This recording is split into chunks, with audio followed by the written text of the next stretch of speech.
Anjani, Yes, sir. the PPT? PPT mailed, sir. No, can you see the PPT now? No. No. Illa, sir. Okay. Right. Okay.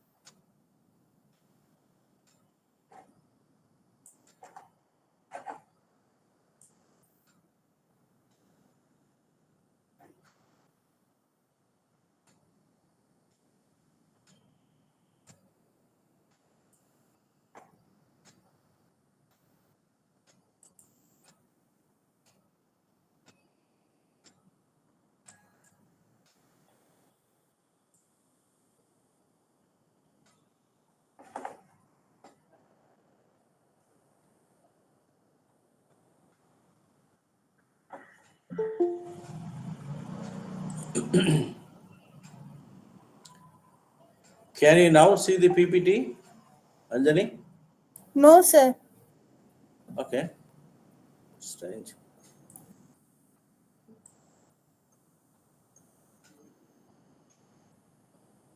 Now? No.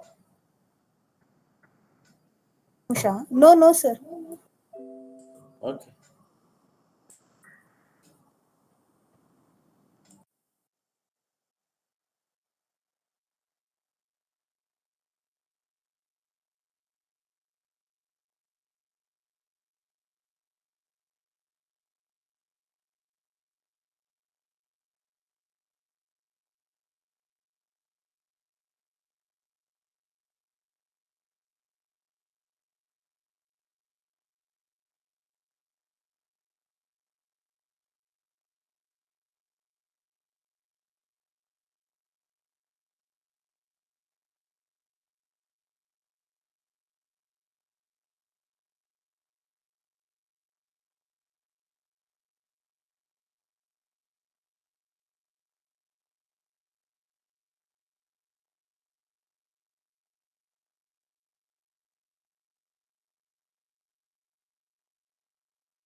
So PPT ಕಾಣಿಸಿದೆ, sir.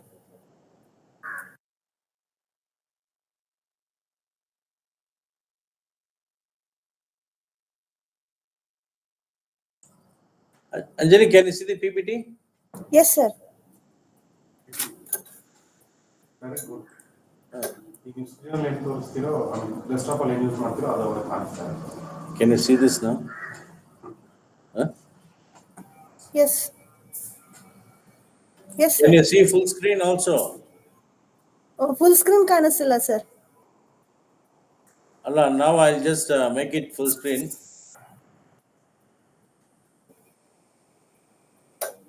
Can you see full screen now? Yes, yes, full screen ಕಾಣಿಸ್ತಿದೆ. Okay, right, thanks.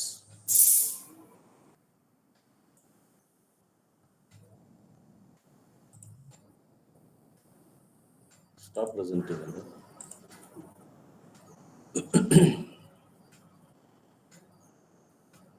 First ಏನು full screen entire screen ಕೊಡ್ಬೇಕಾ?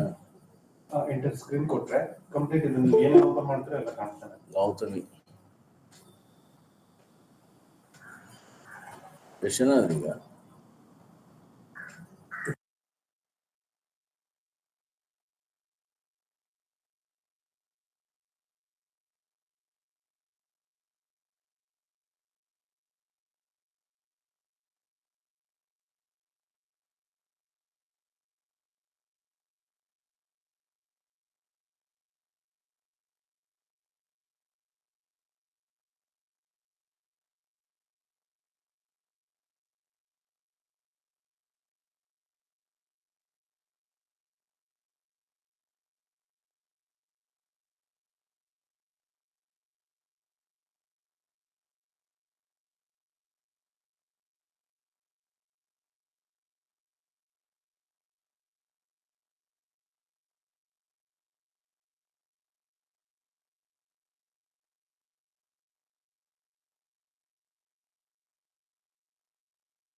कौन से आप learn now पे पहले करेंगे फिर उसके बाद उस पे करेंगे मेन पे? हाँ वही हम सोच रहे थे।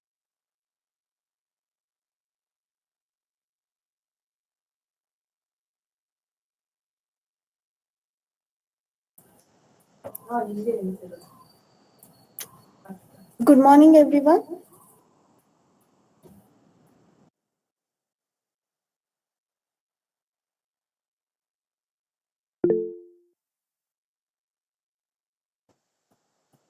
I, Anjani, host of this webinar on behalf of Karnataka State Council for Science and Technology, I welcome you all for the sixth theme of the Vigyan Utsav, that is Science, Communication and Popularization. As you are aware that India has started celebrating a 75th year of independence on 15th August 2021, and Honorable Minister is desired to infuse a new energy and new conscience among the countrymen by showcasing and celebrating achievement of our last 75th years through Azadi Ka Amrit Mahotsav. In this regard, Karnataka State Council for Science and Technology is organizing a webinar today to address science, communication and popularization, to highlight a factor of STI ecosystem and also to enhance scientific temperament and logical thinking and to build a network among the STI ecosystems. Now I request Mr. H. Hemant Kumar, Executive Secretary KSCST, to give a brief introduction about the webinar. Over to you, sir. Yeah, very good morning to all of you. Welcome, Tyagiji, to this meeting as well. Yeah, it's nice looking at you. Yeah. I think I'll make a brief presentation and the overview of why this webinar on science communication and so far what we have done in the past 5 webinars. I have a small presentation to make and I'll just switch it on now.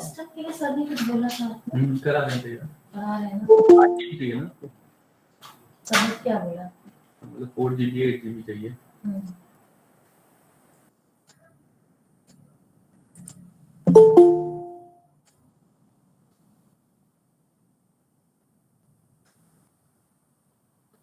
Anjani, able to see now? Yes, sir. Screen is visible, sir. Now is it okay? Yes, full screen. Okay. It is full screen. Right. Just would like to take few minutes of your time by introducing my council and what we specialize in doing. See, our council is established probably the first few state councils established in the country. And we work closely with the Indian Institute of Science and basically this council established to take the R&D initiatives, that is any product and services developed by the R&D institutions and specifically Indian Institute of Science to people. You have to, science has to make meaning to somebody, especially the taxpayers in the government. That's why all the technologies that gets done in the R&D institutions, the first priority is to take it to them for the benefit of the people. And you could see the activities of the council here. It's support to governance. That's the one of the core objective. Then the S&T dissemination. Then we also do the science popularization and outreach, wherein the science communication also comes in and pitches in. And we do research and development basically to develop products and services and should reach people once the product gets developed and has adequate strength to stay in the market. Then the most important thing is bringing innovation. And nowadays, especially from the past decade, we're looking at IPR and innovation in a big way. And we also hope and very much interested in building up startups because that's where the any initiatives taken by us or by any R&D institutions can reach people. The startups are very much essential for this whole growth of idea to innovation concept. And here you can look at many projects displayed here. I'll just make a statement for each of this project. Geospatial technology, that is use of GIS and remote sensing, is there from almost 3 decades now. It's been the backbone of planning and development in the state of Karnataka. The centers established in the districts, they take care of providing last mile connectivity to all the line departments who needs technology for decision making, uh, mostly the informed decision making. I mean, the maps, you don't have to verify because it's self-explanatory. So that way, we ourselves, with KSCST, along with State Remote Sensing Center, we have data up to village level, not just village level. We have all the assets, uh, assets developed by the state government captured at a plus or minus 5 minute, 5 meter accuracy. Then water initiatives we have taken. One of them is rainwater harvesting. Then others are watershed development, drinking water, both quality and quantity. Then we have the water body restoration, that is restoration and rejuvenation of Kalyanis. I think if you look at this newspaper in the last 2-3 months, it's mostly today's newspaper also suggests that the Adipar minister wanted to save water, and he said in his address to the press yesterday that he's more interested in actually restoring the Kalyanis as well to improve the groundwater states. And just to make one word about rainwater harvesting, the policy made a big difference to the implementation of rainwater harvesting in Bangalore. And fortunately, government is now very keen to take this up to Tier 2, Tier 3 cities as well. I think this is one of the flagship program of the council as well. Through education, that means to say that we support engineering projects, and one of the long-run projects, it's there since 77, 78, and it's the 45th year now. From the past 3 years, we support close to 1,000 plus projects, out of which 80 plus projects gets awarded. And this year, we also started faculty research projects.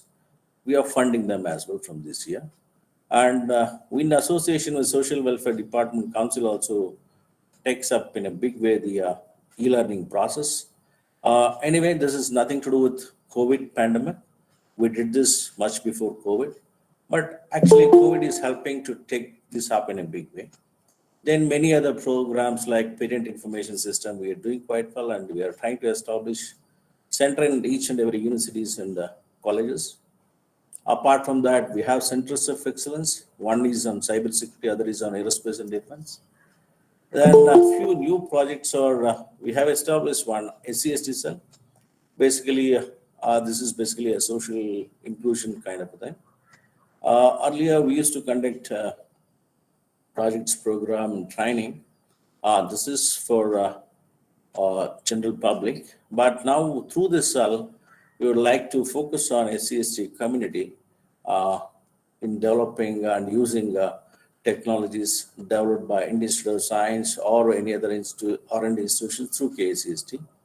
Then one interesting project we have is Karnataka Digital Heritage. I think it's been almost 50% of the digital heritage sites in Karnataka has been captured now. Probably in a year or so, I think the entire archaeological sites in Karnataka will be covered through this project.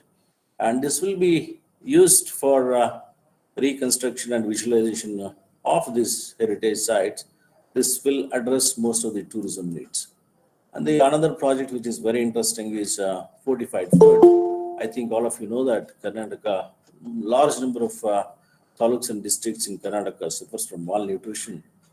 To address this, we have come out with a project which is funded by Department of Science and Technology, Government of India. This project is not an R&D project. This is an kind of a startup wherein we try to make nutritious food for women and children, specifically pregnant women as well. Then apart from that, we have one of the big projects, building technologies, which is there from almost 4 decades. A lot of our technologies in housing has reached the public, and I could see that more than 20,000 houses in Bangalore have been constructed. This is with no support from the government. That is, if the technology is good, I don't need any support because it takes care of its own.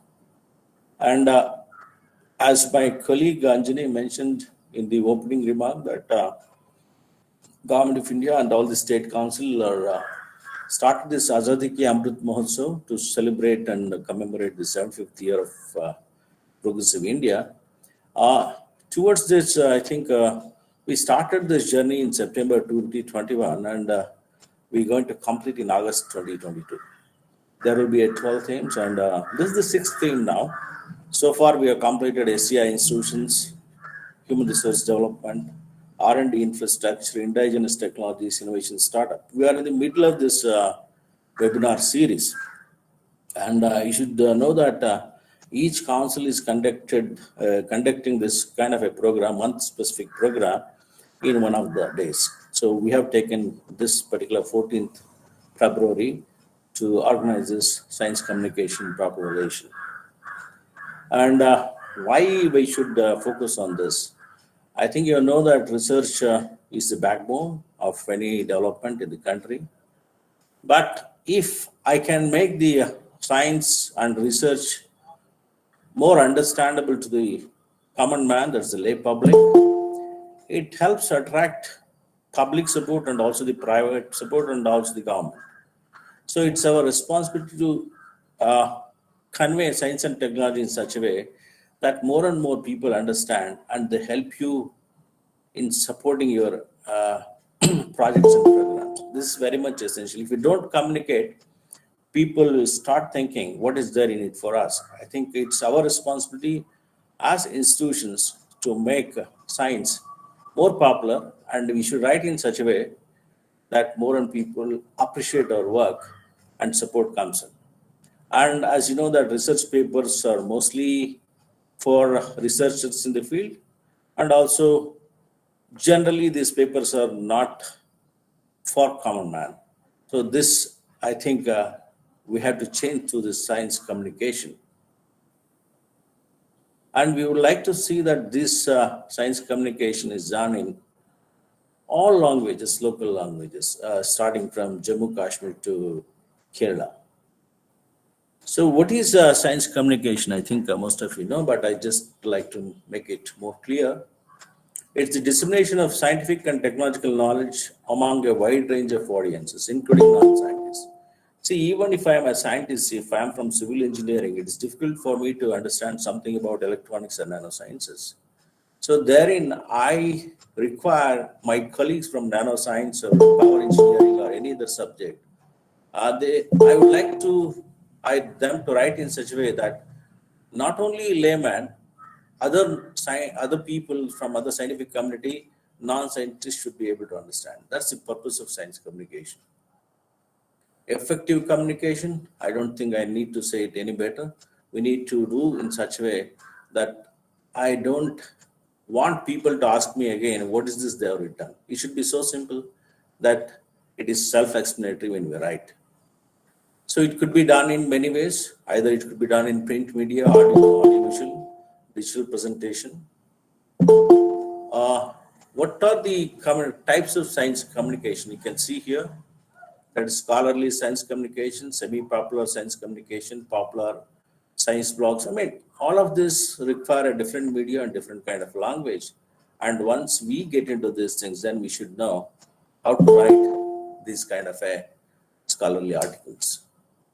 And today's topic is more to do with popular science writing. That is, we like to see that the science is written in such a way that layman understands it better. So popular science writing is different from technical writing or writing a research paper, which is basically aimed at fellow scientists and peers. So as I told earlier, the communication should be jargon-free and comprehensible to the layman.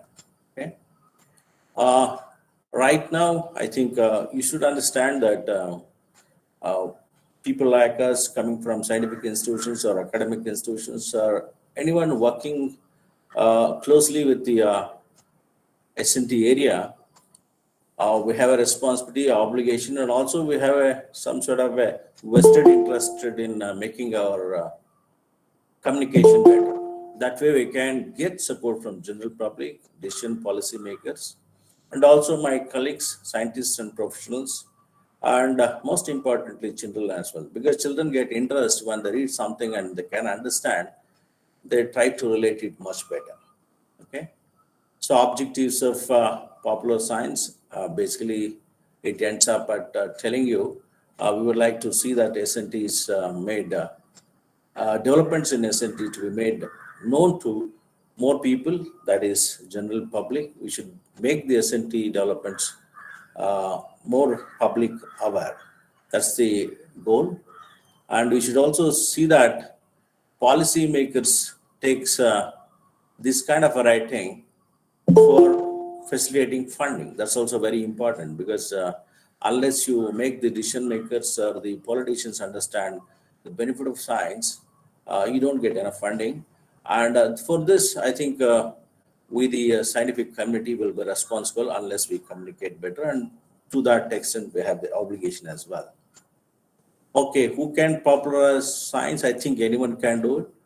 But I don't see many scientists coming up for this. However, they do a better job if the scientists can convey it, because they understand the subject better. So a practicing scientist can do it.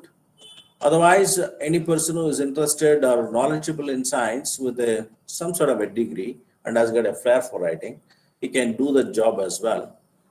And could be a journalist as well. So anyone can do.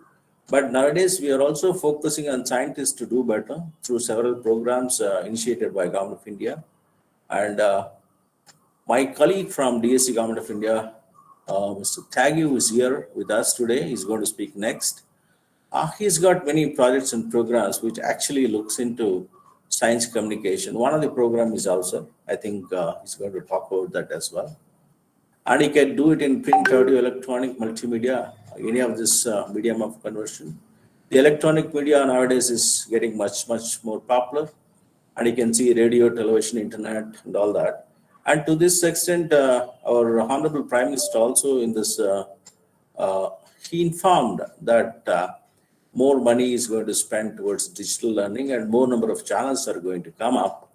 So that's why I think when the science channels and the channels for high school and things like comes up, I think we have more opportunities in science communication, writing, speaking as well. I think more number of people will be working on this in future, because government is giving more focus on this nowadays. And the language of popular science, it should be simplicity is the core.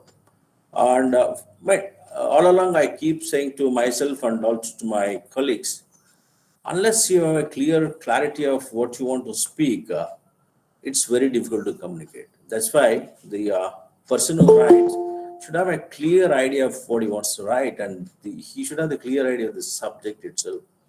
And the first and foremost is, please avoid big sentences, avoid jargon, which makes it uncomfortable for some of the readers.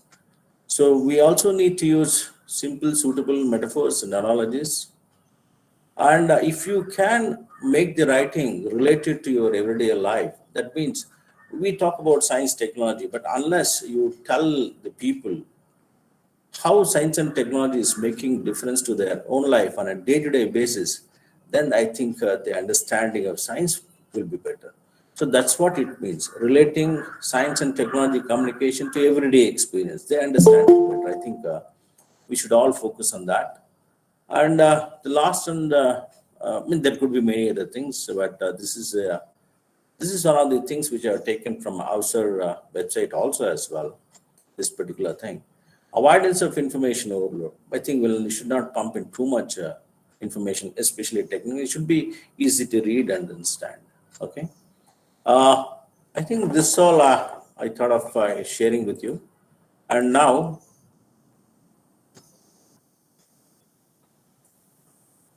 yeah, I think hopefully our speakers today are quite knowledgeable. I think we have many people coming from different places. Tyagi, apart from Tyagi, we also have Mamigatti and Dr. Kamala and the Avsar Awadi also from Institute of Science and a few more. I think this is going to be a wonderful day for all the people who are listening now, because it's a day where we learn how to communicate better. I think it's not going to come in a day, but we got to practice it and we got to convey it. It is not for others I'm telling, it's for myself also. I would like to do much better in communicating my own work. So simple, make it acceptable, and especially from the S&T Council, I have an obligation to communicate, especially to the decision makers and the public, so that their support is with us. And I end my journey to take over and introduce our guest speaker, Dr. Tyagi, and I think his expertise is going to help us today very well. Thank you very much. Thank you, sir. Thank you for giving a brief introduction about the science communication and popularization and the media for media and what is science communication and popularization importance. Thank you. Before going to the session, I request all the participants to be present throughout the session so that at the end of the session, we will be providing a link to provide a certificate. Those who are attending throughout the session, they will be getting a certificate. And if you have any queries regarding a session, you can put in the chat box. All the queries will be answered by the speakers.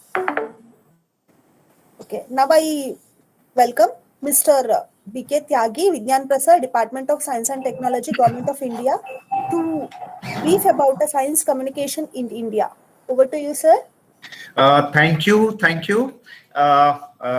Respected Hemanji, and I also see the Venkatesh also here, and many more colleagues from the Karnataka State Council for Science and Technology. I think first of all, I would like to say thanks for giving me this opportunity for this session, and I think I'll just try to give up a brief account of science communication, popularization as a conceptual framework, how it has emerged in India over the last 35 years. Because my association with the council I think it's more than 25 years, and we have done a lot of program and activity, not only at the implementation level, but also brainstormings to conceptualize nationwide program whenever we had the activities involving entire country. So I'll take you to a journey through a presentation, and the pictures which I have used in my presentation is all from our program and activity. And I request my all participants to try to connect the current scenario and try to understand first the importance of science communication, popularization, and how academically the conceptual framework of science communication has emerged in India. And currently, not only the academia, but also the policymaker and media is also paying a lot of attention on science communication. And also the last two policies, the science and technology policy, which was called Science, Technology and Innovation Policy 2003 and 2013. Both of these policy has given a prominent, a space about to science communication and science popularization. But the term which has been used in the policy is public understanding of science, because it is very interesting that this discipline, as an academic discipline, has emerged simultaneously throughout the world, and that's why it has a different name. Like in India, we call it a science popularization, but academically it is known as a science communication. In European country, call it a public understanding of science and technology communication, or public engagement of science and technology, and so many. So, but in India, we are calling it science popularization or science communication. So I'll start my presentation.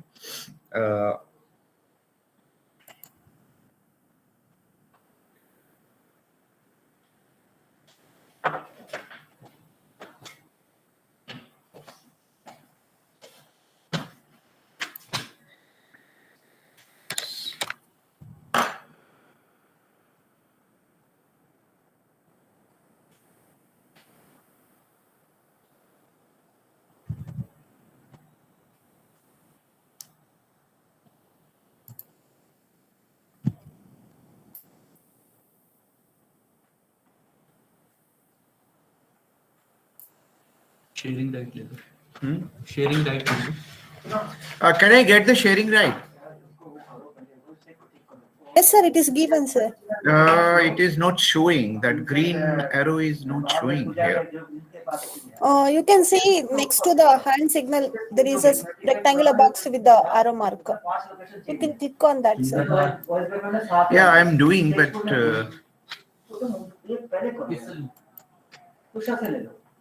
Sharing option is given, sir. Screen share कर लो best.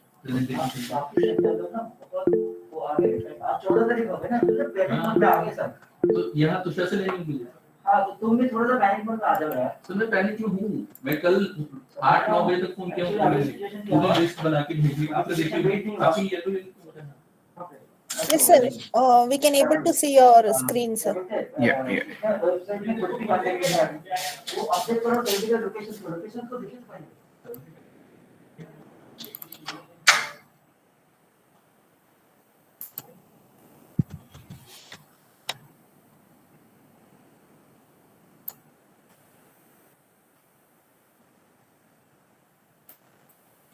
Can you see now? Hello? Yes, sir. Yes, sir. We can able to see your PPT. Okay. Now, so that I can make it a full screen. Okay, now you can see that. Okay, now we can see the full screen, sir. Okay, Yes. okay. So as you know, like this series of this lecture is a part of celebrating the Vigyan Utsav. And so here, if I'll go, if we look at the context of science popularization, now the science is everywhere, in the sense like all aspect of our life is connected with science and technology. An entire world is our fingertips so far as information is concerned, and we have become a global. So science has, there is no barrier now in terms of reaching that information instantly. And we are becoming a knowledge-based society. That means we need information about science and technology, not only what is happening in our lab, but across the world.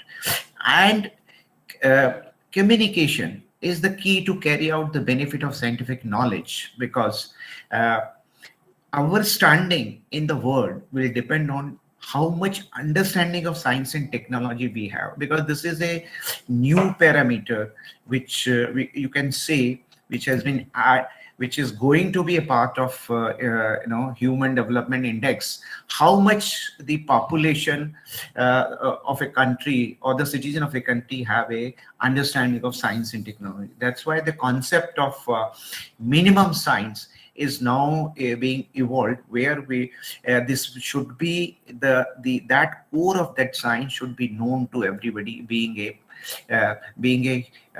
say the denizen of this planet, not only of India but anywhere. So this it has given theoretically a concept, what we call it a minimum science. So as I told you, a new parameter of in human development is that it's the ability of the population to understand scientific information, not only understanding part, but interpret them for their own benefit. That means we are talking about a scientific literacy. So here I have on the side you can see this some cartoon which we developed for a communication purpose during the pandemic. Because that was the only option, and we were using the social media. So through science and through in Vigyan Prasar, all our team were working like that. So here you can see this was one of the approach which we use for science communication, means through the cartoon. Here the old man, there was a news where say during the COVID period, the digital knowledge of elders increased 77%. So here a child who is doing his online classes, he's saying now it will be difficult to befool the grandfather that whether we are taking online classes or we are doing something else, or we are busy on the social media. So So change scenario, especially after the post 90 years, the communication revolution, which was new and faster and instant, and emergence of new media, that is the social media. And social media has opened a new channel of science communication, because nowadays, whether more and more information we are getting on the social media, no doubt it has created a danger also of spreading rumors, wrong information. But this is you can say always a part of the game. And but the real potential of social media is yet to be exploited. We are still, and now let's see, because this definition has been given already by Hemant ji. What is science communication? Because there are two way of looking the definition of science communication. As I told you, it is also now a emerging academic area, and for academicians, they try to define that this word science communication. Let's say it's an area of activity which include research and policy referred to public communication, presenting science related topic to the non-expert using different means, modes, and media. And there is another definition by which say the science communication being a complex network of social channels serves as a mechanism for bridging the gap between scientific community and the lay public. And it is a process by which the scientific culture and its knowledge are incorporated into the common culture. Means like when we work in a lab, our culture is different. The lab culture is different to the common culture. So the communication, science communication is a creating a bridge, so that more or more that scientific culture which we are using in our laboratory, it should also be used in our day-to-day interaction or in the society. But the most accepted definition of science it is a because empirical definition basically, which is a science communication is a use of appropriate skill, media, activity, and dialogue to produce one or more of the personal response. That means you are creating an awareness.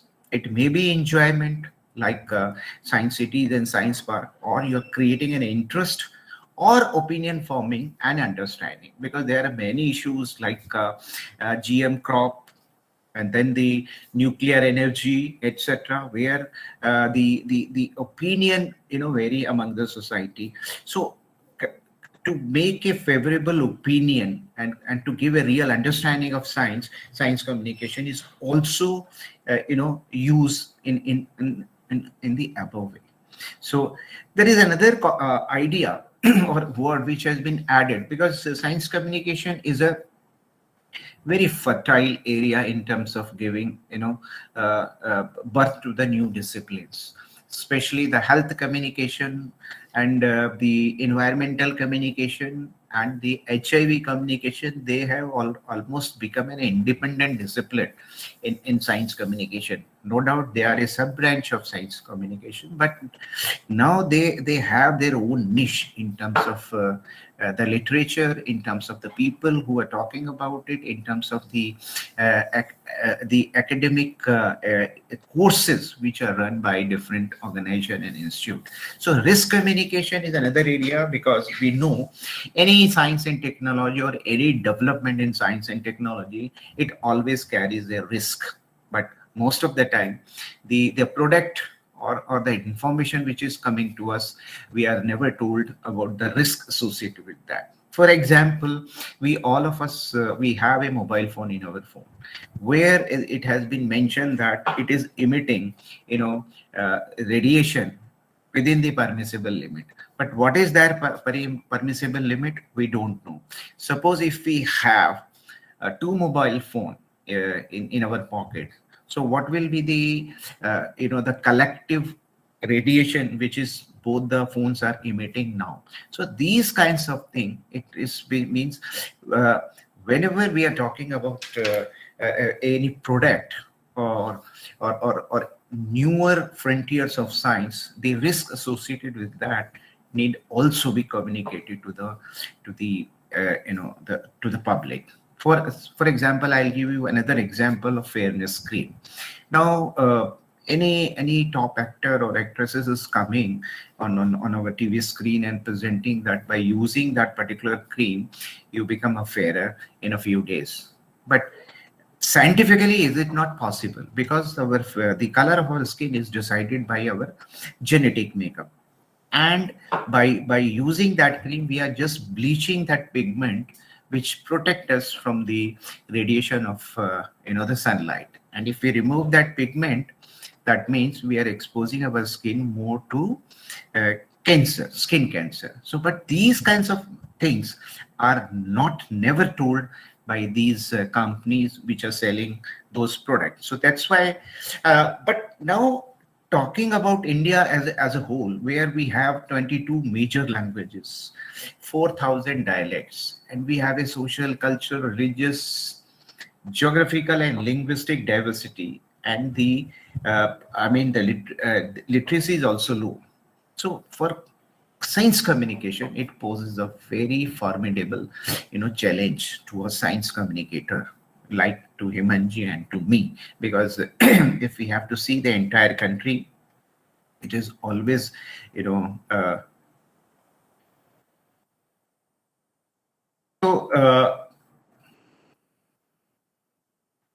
now if we look at the science communication, it has acquired a social, economic, political, and diplomatic dimension as well. Social in the sense, like if the things handling the corona pandemic, if the information was not given properly, we had its social implication in the terms of like the mass migration, especially we have seen in Delhi. Then there are economic losses. If we have to shut down, we have to lock down everything. But if we had followed those precautions which were which gave us the corona norms in terms of that, we could have reduced those risks. But also the political in the sense, like the vaccination, we have given the vaccination to our near countries except the Pakistan because of certain reasons. So you can see, and also it has the diplomatic connotation in the sense like. Especially, you can see the entire thing in the light of this corona pandemic itself, and India providing the vaccines to the other countries. So, so you can see in India, this was the social and economic dimension which we have seen during the corona pandemic, and now looking at the science communication. The practitioners and academicians, they have the different goal in terms of science communication and science population. The objective and goals of science population is to make people aware of scientific and technological development, to enhance the level of scientific literacy, and to enable them to take an informed and rational decision making ability and strengthen their decision making ability. Sorry, yeah. So that means the one of the objective is to develop the capacity or capability among the people so that they can take an informed decision about certain things, to develop scientific and technological temper in them, which would reflect on their systematic and the rational rule, behavior and conduct in the society. Because we have seen people have not behaved rationally during and even still it is happening across the world. People are demanding that the restriction which has been imposed due to this corona pandemic, they should be removed, without realizing that how much the danger it will impose on the society as a whole and a pressure on the medical infrastructure. So these are the things which, when we as a practitioner, I look at science communication. And the second is the academician. Because as I told you, it has now, science communication is an academic area of research, and there are many universities across the world, including in India, which are offering, the certificate, diploma, degree, MPhil, or the PhD courses in science communication. And the research is also to increase in variety of the messages in the public domain. that guide choices. Because just now we know only this is the way, but the research is also giving science content based messages to the people, and what should be and what can be the new variety of those approaches and strategies, and challenging in outreach and engagement, scope to optimize efforts and the investment, and clear understanding and expectation out of communication strategies, linked between expected impact of communication and enabling circumstances for action. Because this is one of the research area where till now we have not been able to come out with a very definite or concrete approach method of evaluating the science communication program or strategies or the project. So this still research is still going on, and a new the new dimension to the science communication was given when we had this in 2010, the PCSTC, Public Understanding of Science and Technology Communication. It is an international forum, and they have their the conference in India in 2010, which was inaugurated by Dr. APJ Abdul Kalam. And he added 3 more dimension or objective to the science communication. He said, like, the one of the basic objective of science communication should be that every citizen of the country should feel enthusiastic about science and technology. There should not be any fear, there should not be any suspicion, but all the time they should feel enthusiastic about science and technology. And the reason is that because, especially if you look at in India, most of our research is funded by the public money, and public has a right first to know where their money is being spent on and what should be the research which is being done in our lab. So they have a right, and for that this is possible only with the help of science communication. And all people should be made aware of the development which is being made in science and technology, and also about the sustainability of this planet. Means like they should adopt the eco-friendly behavior. And also the third was like it should encourage students to take up science as a career, because there is a downward trend across the world where people, especially the students, are not opting the science or technology as a career option. They are going for the management, even after doing their master's or PhD in science. So, but if we look at the scenario of India, India is a land of amazing contradictions. One side we have high-tech science and technology, then the galaxy of those scientists. But at the same time, we had the Lord Ganesha is still drinking milk. Then their monkey man story, and you can find on the doors these kinds of thing. So still that superstitions are still prevailing. We have not yet adopted, or we have totally failed in infusing the scientific culture into the common culture. So there is still a cultural distance exists, which can be bridged up only with the help of science. So mutually, now we can say the whatever the conceptual framework which has emerged in India, it is like has a main 3 objective in the sense, like create awareness to enhance the spread and depth of the scientific knowledge, build capacity to communicate, because now we are using social media, so everybody should be capable of communicating the right information, and empower fellow citizens through participation and engagement for informed decision making. That is the benchmark of everything.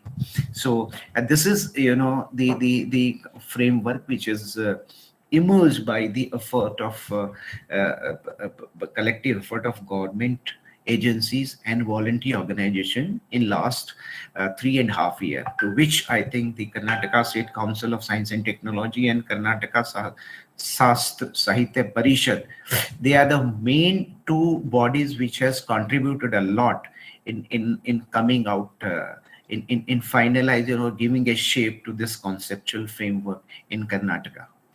And then this is the basic premise on which the practitioner or theorists are working, that we need because if we look at the vast diversity of India, the basic premise is the people need to understand the pervasive nature of science and technology today more than before, as these two aspects influence all aspects of life. And for that, we need a robust, decentralized and participatory approach to enhance public understanding of science, or you can say for science popularization.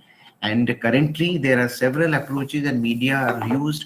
An approach may vary from capital intensive to a low cost, and a participatory incentive to suits many more manifold diversity of India. So on the one side, we have a science city, science museum, which are very capital incentive, and other is like the kind of work, the training program, the science fair, innovation kind of thing, which is being done by the Karnataka State Council.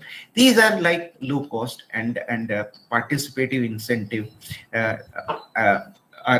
type of activity. And any strategy to be effective should be participatory and in the local language through the familiar channel of communication. And these are this actually premise is in tune with the latest theories of science communication, which are dominating the scenario at the national and the international level. So, but generally, what happened, where like if you ask a scientist to tell you about his research, through this cartoon, I try to depict that there are two science journalists or writer. They have approached a science that we want to know what is the breakthrough of your research. So scientists gave that formula that this is my breakthrough. So here the idea is like a scientist is not able to give about the information about his research in a simple and plain way. So kind of science communication, as I told you, there's a technical communication. If you are writing a research paper, it is a technical communication because that is for your peers only. No general public or no general layman is reading that. So this is only within your community only. And now science has become so specialized. Even a person from one field cannot understand. Life science person cannot understand if it's in a physics or chemistry.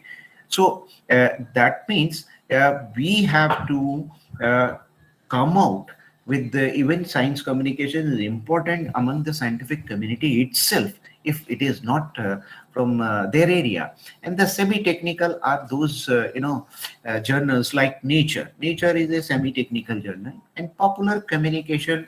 If we are referring to through the print media, I think the Science Reporter, which is being published since last more than 50 years by Diskia. Now I think this is this organization has been renamed, and the science journalism, because still the Hindu is the only paper which used to have the science correspondent, science journalist, and they had a dedicated page on science and science for the children. So these are the area, 4-5 area where you can say categorize science communication into that. But the most important for our purpose is popular science communication, then the science journalism and science for the children, because we need a different approach when our target group for science communication is children. So these are the medium which we have been using. We are using print media, electronic media, social, digital, folk media, and interactive media. So interactive media is like when a scientist or a communicator is directly talking to you, the way like I'm talking to you. This is the interactive mode of communication. So this is, but folk media has proved a very important, especially in a country like India, because of its adaptability, cost factor, and also like this picture you can see where you can see the cursor. This was done in Delhi, Health Mela. And Health Mela, they were talking about the AIDS. And the idea was that AIDS, the virus of AIDS is not spread while through the kiss. So you can easily hug and kiss a person. This because there is a misconception about this aspect on AIDS. So this cannot be shown on TV by the human character. But when two puppets are kissing each other, so it creates a humor and the message is easily passed. So we have many times such a complicated issue where the message has to be conveyed, but it is also keeping the Indian ethos not possible doing through the street theater. So we use this puppet comes for our rescue. So these are you can see this all are science program where different aspect of science and technology is being communicated through the puppets. This is a rod puppet, this is a thread puppet, and these are the shadow puppet you can see. So these all from our program which we have been organizing, and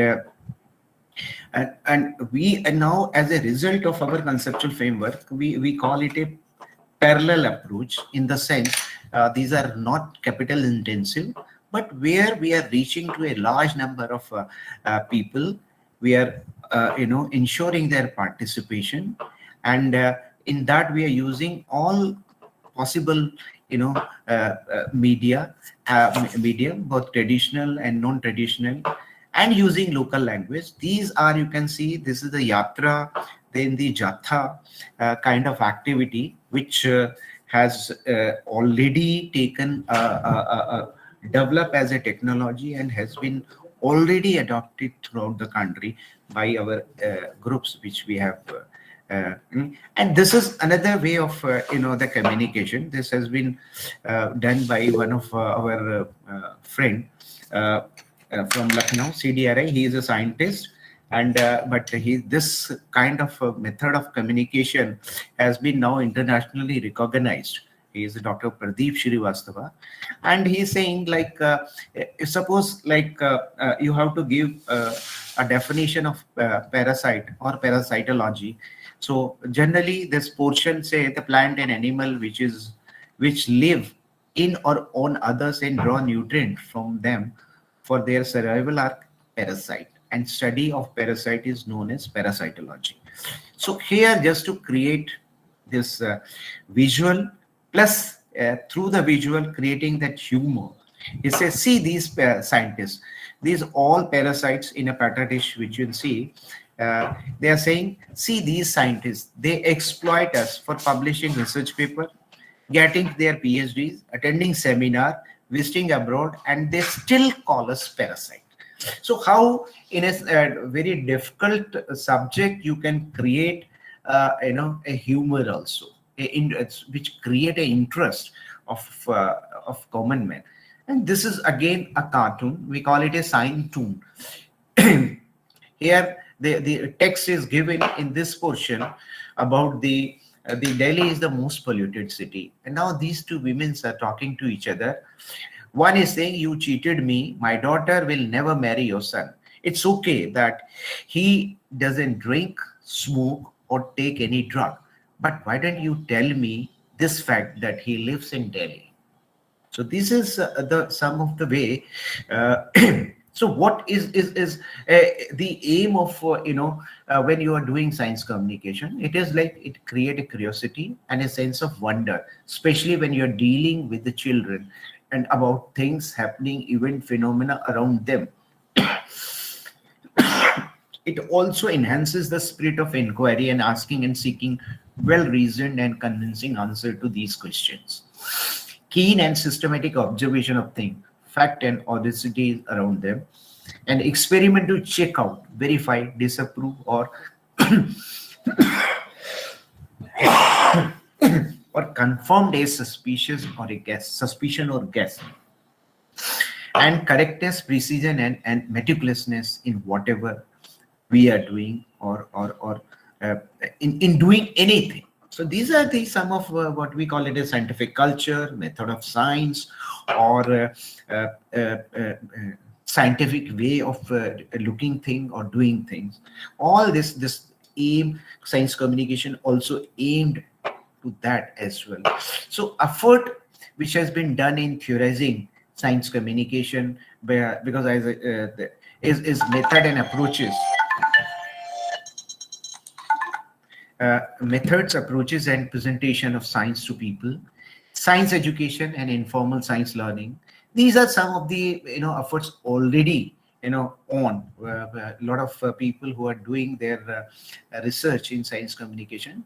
And these are some of they have taken their subject of the research and merit of the merit which has we see in conceptual framework of India is that this indigenous conceptual framework and parallel and alternative approach is more suitable to a highly diverse society like India, and more in tune with the social, economic, culture, and political milieu. And this indigenous Indian conceptual framework and approaches of PCST will also be helpful in providing a new insight to the existing model used to assess the level of people understanding of science and technology. Because whatever we have in India is the baseline over which thing could be built up, especially among the developed country, Europe and America. So there are a lot of scope for this hybridization of those ideas and borrowing from India work. And these are the following approach we have used. We are trying to reach to large number of people.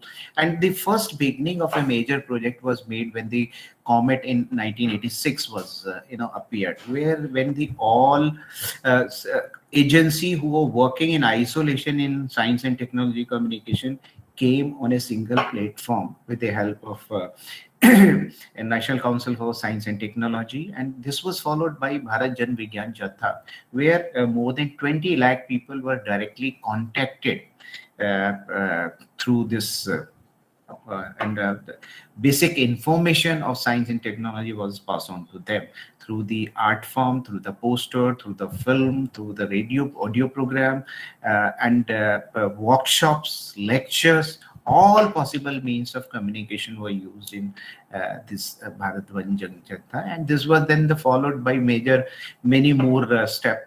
Children's Science Congress is one program.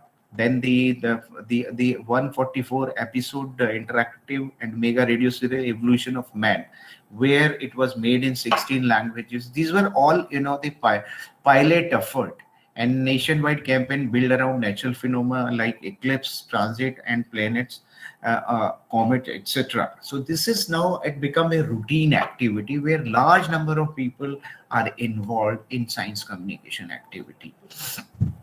Vigyan Rail was one of such things.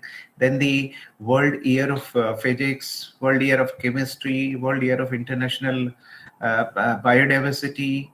Then the two news later, they were brought out just to link all agencies, individual who has something to do with science communication. And then so few typical activity which has emerged as a systematic effort of this is like science club activity, astronomy, amateur radio, model rocketry, environment and sustainable development. These are the area which are riding on method of science and through hands-on activity. You can say the information, the concept is passed to the target group. And training program on development of thematic exhibits, providing a platform using distance learning technologies, and social program for socially advantaged group, and initiating national campaign built around events like eclipse, transit, centennials of scientific discovery, and so on. So these are some of the activity which so what as a conceptual framework, you can say certain indicator which has emerged, because these are not yet tested. So it is just a indicative only. So S&T communication is not only flow of scientific and technological information and the fact from source to target through some medium. It also includes spreading and nurturing of scientific temperament, values, and method of science. So this is a unique aspect of Indian conceptual framework of science and technology communication. We include that scientific. It also aim at developing the scientific temperament, and we also say that science is everywhere, and science has a tremendous possibilities. and potential, both good and bad, and it is for us to ensure that science is used only for the good of the people, society, and the country, and anyone and everyone can use the knowledge and the tool provided by the science. Increasing adaptation and internalization of the method and the value of science in everyday life can help them to get more out of one's resources through their optimal utilization.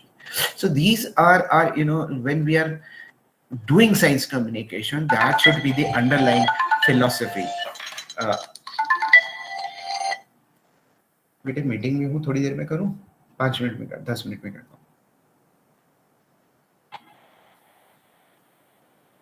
Okay, so research in science communication which is going on is the development of innovative field level project where we look at the cost, the diversity of India, and studying and researching various existing impediments to the spread and the promotion of scientific outlook, attitude, and temper. As I told you, our society is so diversified, and there are many things, because you can imagine even now when we are struggling to spread the information about this, the corona virus and the vaccine, people, instead of taking course to the scientific discovery and knowledge, they fall on myth and superstition. So there are new deity emerge in northern India, which was given a name of Corona Maya.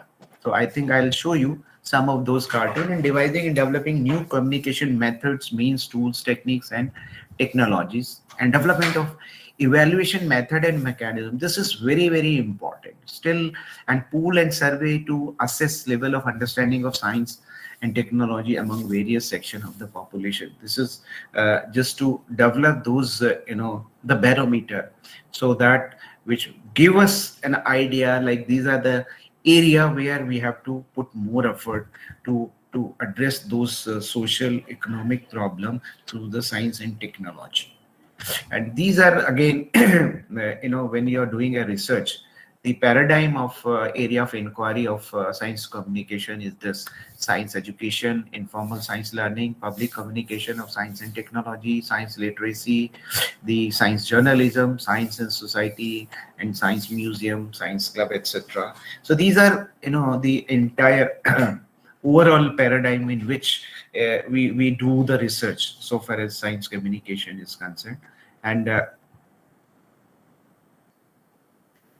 okay, and India science communication is supported by many policies and institutions, like Constitution of India, Article 21AH, I think 15 50AH, which is talking about like developing the spirit of inquiry, scientific temper, and humanism.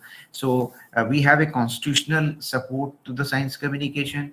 We have a education policy, science technology policy, innovation policy 2013, and IPR policy, sustainable development goal, child right convention, then science communications, etc. These are all supporting science communication, or you can provide a support base for science communication in India.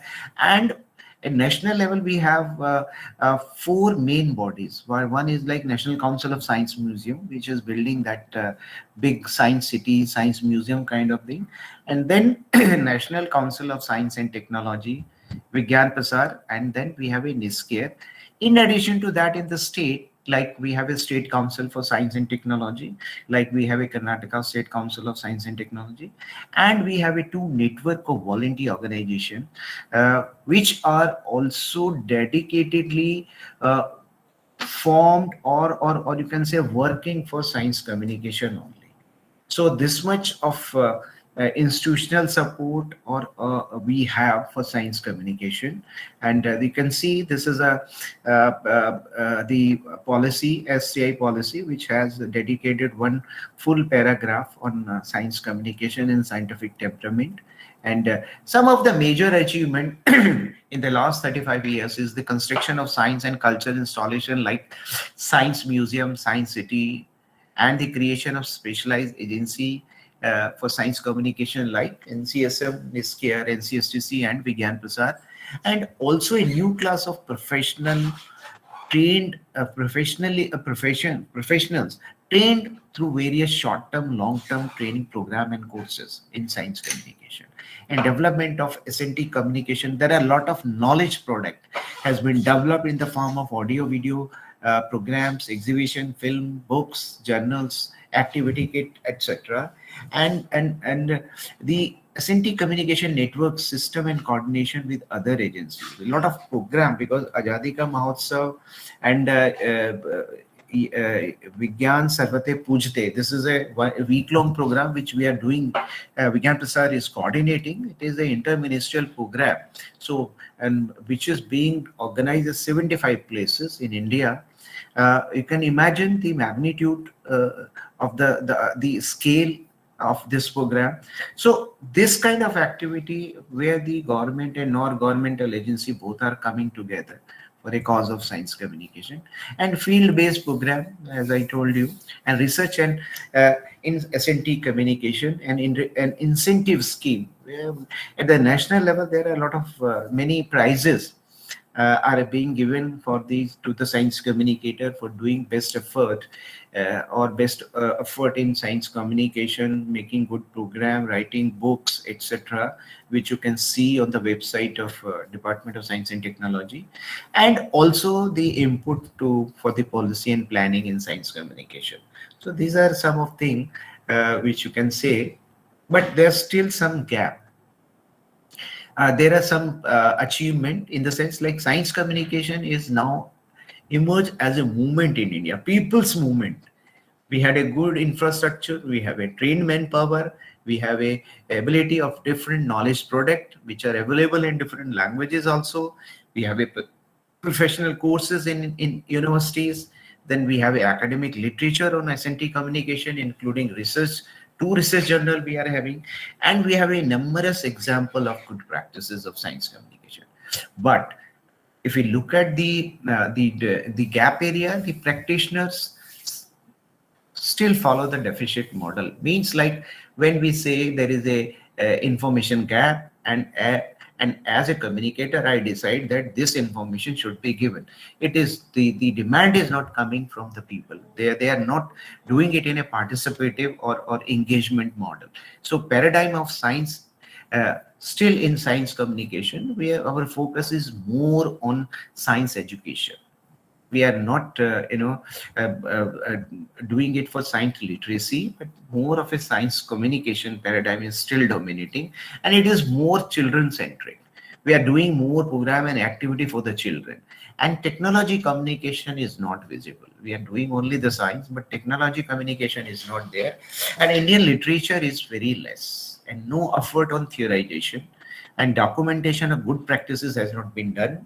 And no tools to assess the impact or outcome of program, and no international collaboration for the hybridization of the area. So these are some of the gap area, and we are looking for the following thing. We want to empirically prove the conceptual framework of our model, or you can say the concept which has evolved already, and we need more the international cooperation and development and implementation of integrated information, education and communication strategies to create a portfolio of empirical evidence about the preparedness of the and receiver of the knowledge product to imbibe learning and engage in well informed action. So these are some of things we are looking. And now I'll come to the section of some cartoon or the how we through a cartoon we were communicating certain concept. So this was during the corona, we say that this is it has evolved from SARS-1, SARS-2. So here the information was given, and just to convey that this SARS-2 is saying, my cousin SARS-1 is bit dumb, I'm smart. Why? Because I have an additional site of replication. He used to replicate only when he was reaching to the lungs, but this virus has a ability. He has modified itself, he has mutated itself, and he can it can replicate not only in lungs, but before reaching lungs, he was replicating in the throat cells also. So this was just to convey that deeper idea. And this was the cartoon which was drawn when the vaccine was not there. So they say they say, are we safe now? So this virus are enjoying male and female strain. I have shown it here as a male and female, but it is a minus or a plus strain. You can say, they say, are we safe now, darling? He say, yes, no vaccine, no evolutionary pressure to find a new host, just relax. So these are some complicated concepts which we try to explain through the cartoon, and which become very popular on the social media. So this is now the yellow fever, chickenpox, rabies, and HIV. HIV say, I am very, very sad and angry. No respect for the oldies. Corona is being given a status of a deity, Corona Maya, because in Bihar, Jharkhand, and some area of Uttar Pradesh, the people already start worshipping, the Corona Maya, means a deity which is responsible for the corona disease. So you can see we still, those kinds of superstitions are there. And this was the idea to convey that a person can be a carrier without showing any symptoms. So you may not know who is carrier of this SARS-2. The virus is responsible for COVID pandemic. So this was okay. I think I can skip that. This was the concept to convey the concept of herd Excuse me, immunity. sir. Yeah. So sorry to interrupt. Can you conclude in another 2 minutes, sir? Because Yeah. I think that Okay. this was yeah. I'm already approaching to that end only. So Okay, this sir. was just the symptoms of corona. The loss of smell and taste. So husband wife. This scenario was used. This food has no taste. So you have early symptoms of corona. Better to go for a test rather than a taste. So these kinds of humor you can we use a lot of public memory, something which was in the public memory, just to make the communication bit easier. So this was the science of why we were saying washing hand. So everybody was saying you wash your hand for 20 to 20 seconds, but why? And what is the science of that washing hand? It was not given. So here we try to give that science also. So this is again some cartoon. So this is like just to to remind how we have been socially responsible in dealing with because of that communication gap. So this is the mask, the way we have been using. So this was just to again. So a lot of tourists, we are not following those norms, despite we have that the full scientific knowledge about corona now, but people are not following. So these are some of the method which we have used because the conventional method of communication was not working. Radio, we could not make a new program because the studio of the social norms, and also the TV program because it's always field. So here, on sitting on the table, getting access to the information, we try to communicate the people with the science of corona. So thank you very much for giving me this opportunity. Thank you. Thank you, sir, for the informative session and covering more details about how to communicate science through various medium and what are the challenges faced during the communication, and also how can we utilize the digital media or the social media for communicating in a better way. Thank you, sir. If any of the questions to the sir, you can ask through a chat box.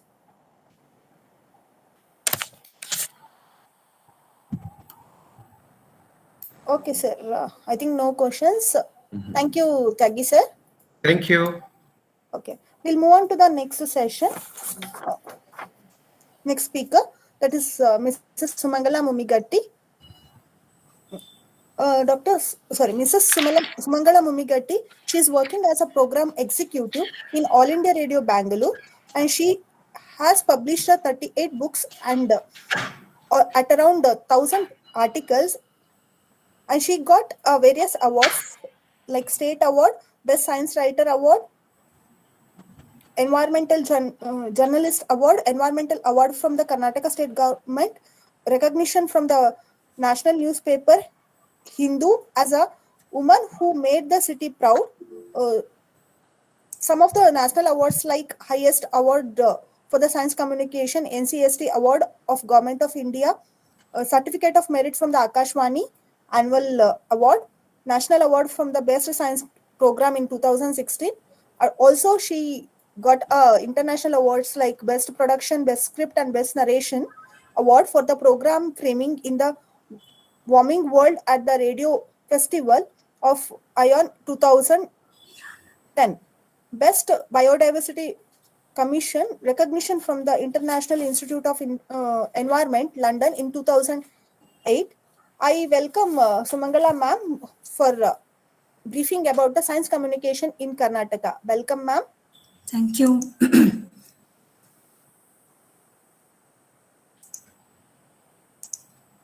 Yeah, hope you can see the screen. Hello. Yes ma'am. You can see the screen, I hope. Yes. Good morning, everybody. At the outset, yeah. Ma'am, 1 second. I think we cannot able to see your PPT, ma'am. You are not able to see my PPT. Tyagi sir, can you unshare your, stop sharing your screen? Tyagi sir. Yeah, it's still in a sharing mode, is it? Yeah, No, Anjani, yes, sir. can you unshare Dr. Tyagi's presentation? Yeah, done. Okay, now you can go Okay, on. ma'am. Now you can share the. I hope you can see now, isn't it? No, ma'am. No. We are not. Can you share once again? Yeah, I'll give a share. Just a minute. Okay, ma'am.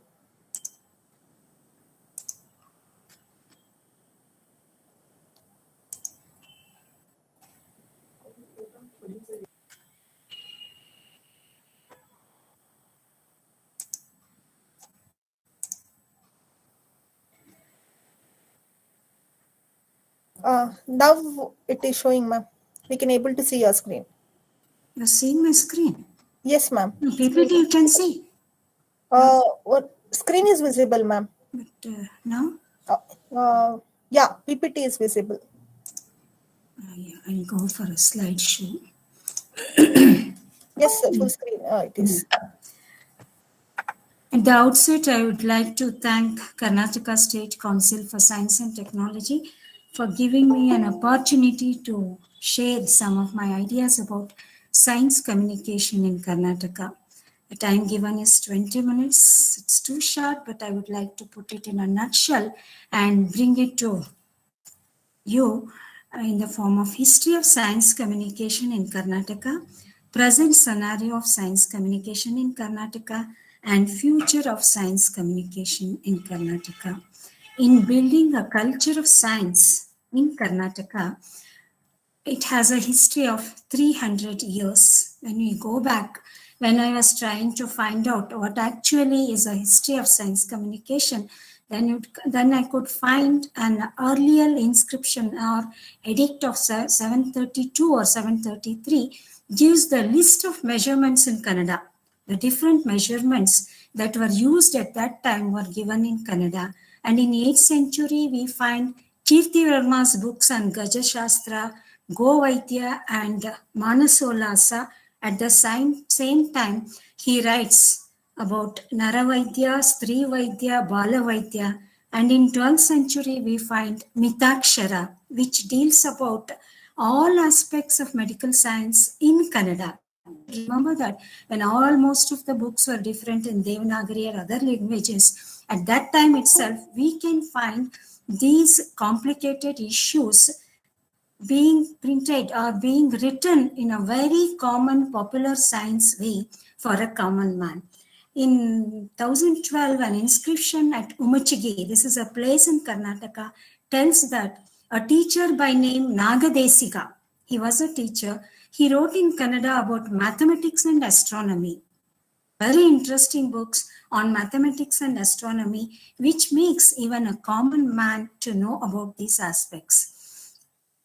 In 1025, the first book of medical science by Gangaraja, he was a king of an area, and he wrote a book on actual medical science. It was not a popular science way, but even a common man could understand it. And totally, there are a number of historical evidences like this, but as because of the time limitation, I have labeled only few. Totally, we can say 14 different branches of science were dealt by Kannada communicators. The main subjects were mathematics, astronomy, and medical science, and very interestingly, Aranya Shastra or forestry. Totally, we find 634 books dealing with various aspects of science or various branches of science in Kannada written to common man. This we should remember. The popular science writing has a history of 300 years in Karnataka. Coming to the modern science communicators, which we call as a modern communication, because in the print media for a popular science communication came in the form other than academic science. You should remember, other than academic science, the popular science way was written in Kannada also. The first person which you usually recognize is Bellave Venkatanaranappa. He was a physics professor at Central College, Bangalore. Central College, Bangalore had a Kannada Sangha, which was doing lot of activities in science, in communicating Kannada. Along with that, science communication also took a major platform wherein the three people, Bellave Venkatanaranappa, whom we call as a Adya Pravrataka of Kannada science communication, Nangampuram Venkatesh Iyengar, he was in a meteorology department of Karnataka, and Professor K.Y. Ramachandra Sharma. These three people were the people who started a first Kannada magazine. They started an association called Karnataka Vijnana Pracharana Samiti, and they started a magazine called Vijnana. See here in the right side, we can see G. Venkatanaranappa and Venkatesh N. Nangampuram Venkatesh Iyengar's Vijnana. This was a compiled edition which brought in some 10 years back by Udaybhanu Kala Sangha and Karnataka Rajya Vijnana Parishad. They compiled all the articles of those days and wrote the comments on them and brought it in the form of a book. But unfortunately, that magazine could survive only for 2 years because of the various problems. The main thing was the Kannada words for mainly known English words. So it stopped after 2 years. And another one person who became very popular in science communication in those days, means beginning days, 19th century days, were R.L. Narasimhaya, father of Rodam Narasimhaya. R.L. Narasimhaya was one of the best science communicators who showed the right of science communication, right way of science communication for common man. When I was writing this book on RLN, I was trying to find out the writings of RLN, his speeches, and some of the very interesting aspecks of RLN was one various speech that I could find out molecule by RLN. I would like to read 1 or 2 sentences where he shows the style of popular science and communication in Kannada. I quote, ಪರಮಾಣು ರಚನೆಯ ಸ್ಥೂಲ ಕಲ್ಪನೆಯಾದರೂ ನಿಮ್ಮೆಲ್ಲರಿಗೂ ಇದೆ ಎಂದು ನಾನು ನಂಬಿದ್ದೇನೆ. ಪರಮ ಅಣು ಎಂಬ ಹೆಸರೇ ಸೂಚಿಸುವಂತೆ ಅದು ಬಹಳ ಸಣ್ಣ ವಸ್ತು. 10 ಕೋಟಿ ಪರಮಾಣುಗಳನ್ನು ಒಂದಕ್ಕೊಂದು ಅಂಟಿಕೊಳ್ಳುವಂತೆ ಕೂಡಿಸಿದರೆ ಒಟ್ಟು ಉದ್ದ ಕೇವಲ 1 ಸೆಂಟಿಮೀಟರ್ ಆಗುತ್ತದೆ. Even today we don't use this comparison. ಪರಮಾಣು ಇಷ್ಟು ಪುಟ್ಟಾದರೂ ಅದಕ್ಕೊಂದು ರಚನೆ ಇದೆ, ಅಂದರೆ ಅದಕ್ಕೂ ಅಂಗಗಳಿವೆ. ಪ್ರತಿಯೊಂದು ಪರಮಾಣುವಿನ ಮಧ್ಯದಲ್ಲಿಯೂ ಅದು ಚಿನ್ನದ್ದಾಗಿರಲಿ, ಪಾದರಸದ್ದಾಗಿರಲಿ, ಆಮ್ಲಜನಕದ್ದಾಗಿರಲಿ, ಪ್ರೋಟಾನ್, ನ್ಯೂಟ್ರಾನ್ ಕಣಗಳಿಂದ ಕಟ್ಟಿರುವ ಒಂದು ಉಂಡೆ ಇರುತ್ತದೆ. ಈ ಉಂಡೆಯನ್ನು ಪರಮಾಣು ಬೀಜ ಎಂದು ಕರೆಯುತ್ತಾರೆ. ಬೀಜದಲ್ಲಿ ಎಷ್ಟು ಪ್ರೋಟಾನ್ಗಳು ಇರುತ್ತವೆಯೋ ಅಷ್ಟೇ ಸಂಖ್ಯೆಯ ಎಲೆಕ್ಟ್ರಾನ್ಗಳು ಬೀಜವನ್ನು ವಿವಿಧ ದೂರಗಳಲ್ಲಿ, ವಿವಿಧ ಪಥಗಳಲ್ಲಿ ಸುತ್ತುತ್ತಿರುತ್ತವೆ. ಅಲ್ಲಿಗೆ ಎಲ್ಲ ಪರಮಾಣುಗಳು, ಅಂದರೆ ಸಮಗ್ರ ವಿಶ್ವವು ಈ 3 ಮೂಲ ಕಣಗಳು ವಿವಿಧ ಪ್ರಮಾಣಗಳಲ್ಲಿ ಕೂಡಿಕೊಂಡಿದ್ದರಿಂದ ರೂಪುಗೊಂಡಿದೆ. ಈ ವಿಶ್ವದ ವ್ಯಾಪಾರವೆಲ್ಲ ಈ 3 ಮೂಲ ಕಣಗಳ ನಡುವೆ ಆಗುವ ಕ್ರಿಯೆ, ಪ್ರಕ್ರಿಯೆ ಎಂದಾಯ್ತು. Nobody can explain more simply than this. So this is how the popular science communication began in Kannada with a strong platform so as to develop a science communication in Kannada. The next generation of science communicators in Kannada, hope you all know Professor B.G.L. Swami, who wrote Hasuru Honnu in Kannada. Even today, the botany students read it.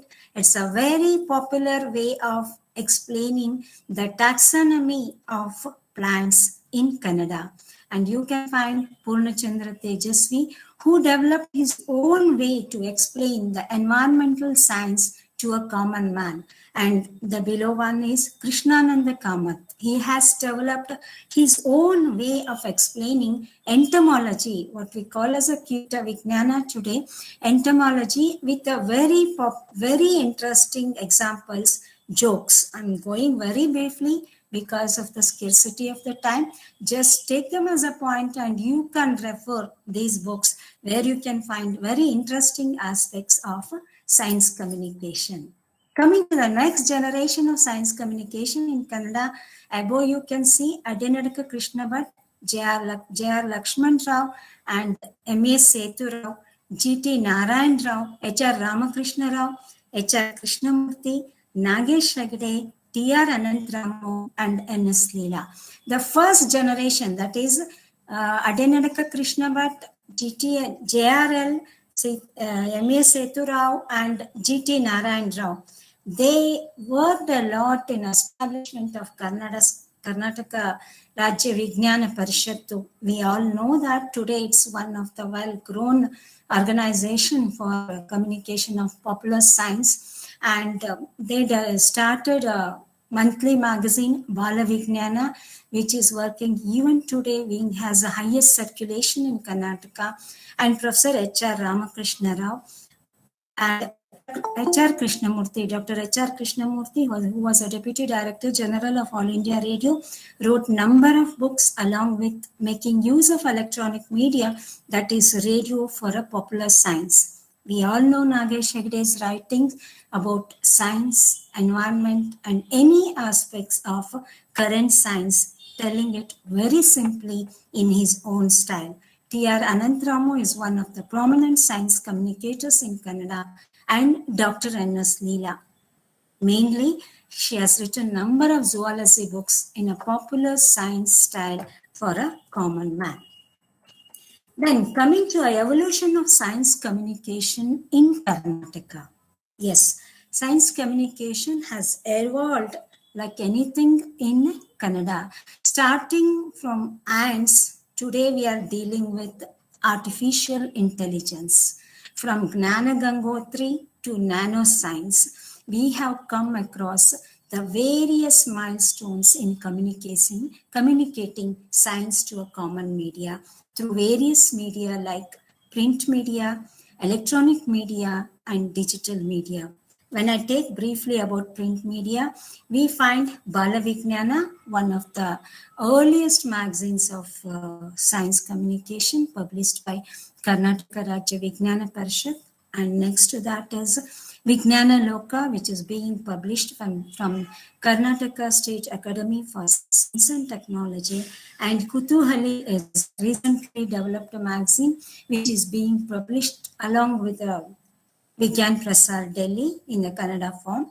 And we have number of magazines publishing science articles like Sudha Taranga, and we have columns in Prajavani and Kannada Prabha, Sanyukta Karnataka. All these magazines, Karmavira, all these magazines are publishing science articles, and even the standard of these articles has come forward and evolved a lot. You can see it is about data science. The cover page article of Sudha is about data science, means we have come from a very basics of science communication, that too in a popular style, to the modern day-to-day science, that is data science. And coming to the electronic media started a very systematic science communication in radios in 1970s. So from 1970s till today, from whether it is a human evolution series, whether it is a method of science, or it is understanding science, forestry, number of issues, origin of earth, chemistry, biology, we have not left any part of science in making it to reach to a common man, that too in a very simple way. We all know today we are in the time of doing a series of programs on artificial intelligence. Even number of print media have not yet approached it, but the radio is doing it in collaboration with Vigyan Prasar and Karnataka State Council for Science and Technology. And digital media, we have number of internet magazines, number of internet broadcasters and podcasts at the same time to popularize science in Kannada. So all these popularization of science in Kannada has evolved today and able to reach the common man with a day-to-day science. That we should remember. The communicating format has three major aspects in it. One is communicating basic science, that is research science. Second one is bridging a gap between scientists and a common man. And the third one is developing or in scientific temper or inculcating scientific temper. These three aspects, telling from day-to-day science to inculcating scientific temper, the science communication has developed in Kannada. Okay. When we do some work or when some work is being done in any field, unless it is recognized, it will not get a motivation, especially in youngsters. So we have number of recognitions to the Kannada science communicators. Many of you may not be knowing that we have 9 NCSTC national awardees for Kannada science communication. So today we have with us 8 of them who have communicated science throughout their life and recognized for the National Award of NC, National Council for Science and Technology Communication. And Karnataka State Academy of Science and Communication, Science and Technology gives yearly award for science communications. Every year it recognizes science communicators in 2 fields. One is a common science and other one is specially in agriculture science or medical science. Like this, they are recognizing. And Karnataka Sahitya Parishat and Karnataka Sahitya Academy, these 2 institutions, even they are known for Sahitya or literary development, they have encouraged Vijnana Sahitya also, science literature also, giving awards for science communication. And there is one yearly award by Karnataka Lekhakira Sangha, Karnataka Women Writers Association, for communicating science. That too, a popular science for a common man. And there's one more yearly award by Karnataka government for recognizing, they recognize the communication of science and technology in Karnataka. Along with that, we have press bureau, and at the same time, number of private organizations, NGOs are identifying the science communicators. Why I'm telling all this is, unless number of science communicators are there. Excuse me, madam. Yeah. Sorry to interrupt. Last 5 minutes. Can you conclude, ma'am? Okay. Thank And so we have number of science communication awardees. So present scenario, coming to the present scenario, we have in all media developing science and science communication. Two of them, one is radio serial and artificial intelligence, which is into the 45th episode now, which is being broadcast in association with the Karnataka State Council for Science and Technology. And that at the same time, All India Radio is broadcasting serial with the KSTFC, that is Karnataka State Science Popularization Society, called Nitya Vignana, which runs for 702 days, that is next 2 years for science, everyday morning science. And we have two big books coming in two volumes coming, that are Karnataka Vignana Tantragnana Darshana Volume 1 and 2, which deals with Karnataka Science and Technology in Kannada. We have Karnataka Vignana Tantragnana Pada Sampada, which is a very good book for any science communicator, published by Nava Karnataka. At the same time, we have Namadehada Vignana, a recent book, and Chandra Shodhane is another recent book which deals about the development of science and technology in Kannada. Then, coming to what is the future of science communication in Karnataka? In one word, I can say it's very bright, because number of science communicators are coming forward in Kannada, and including students, research scholars are showing interest in science communication, which can help them to develop as a bright science communicators. They have to bridge a gap between scientists and a common man. They have to go in a progressive style. And we should remember that science is for a common man, and it is at the same time for students and scientists. I do remember in the beginning, Dr. Hemant Kumar was telling that I may be knowing one field of science, but I may not be aware of another field of science. So such things happen. So science communication is a requirement for everybody, not only for a science student, it is for everybody's requirement. And for all the science communicators, we should stay away from myths and superstitions. We should not try to prove that these myths and superstitions are scientific. Unless we do that, our science communication will not be very popular. Then scientific temper, science in day-to-day life, and scientific research are required for development of science communication in Karnataka. So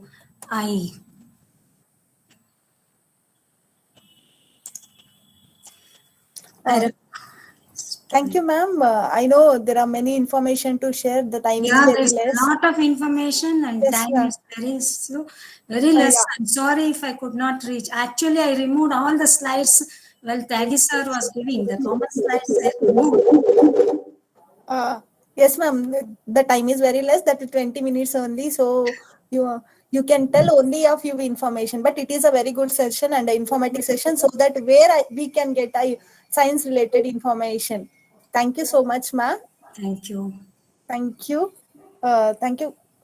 We'll go with the next speaker. I have to stop this sharing, no? Yes, it is stopped, ma'am. It is stopped, no? Yeah. Thank you, ma'am. Yeah. We'll go with the next speaker, that is Dr. Kamala Vaishi. Dr. Kamala Vaishi, she is a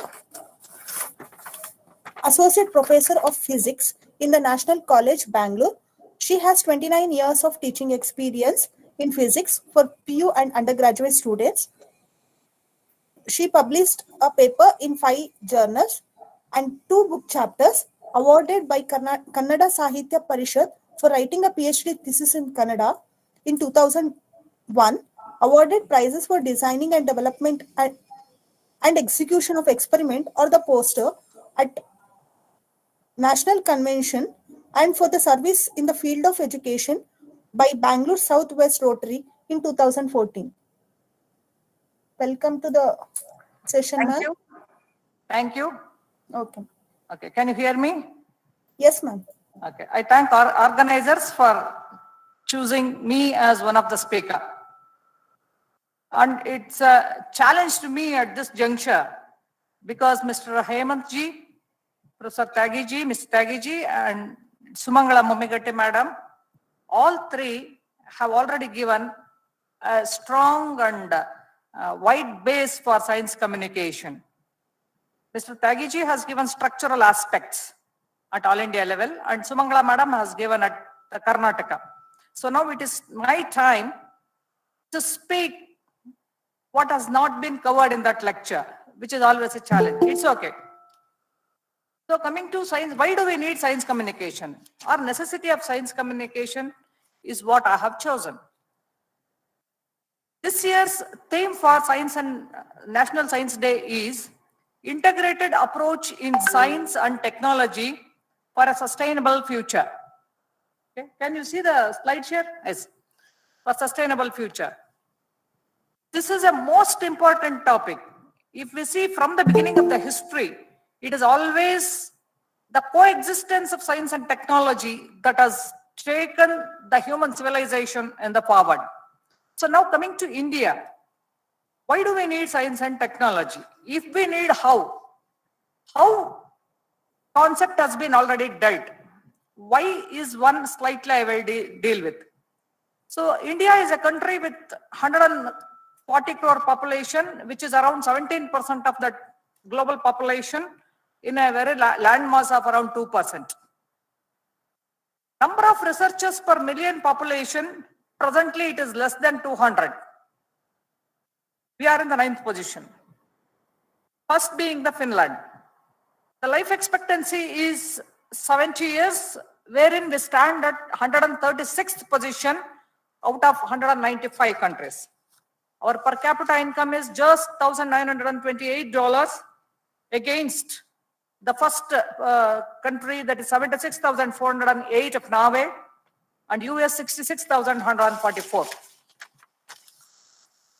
And our expenditure on science in terms of GDP is this year is around 0.65 against 3.1% of US, and we have quite a few countries spending more than 3.5, close to 4, as seen from the graph.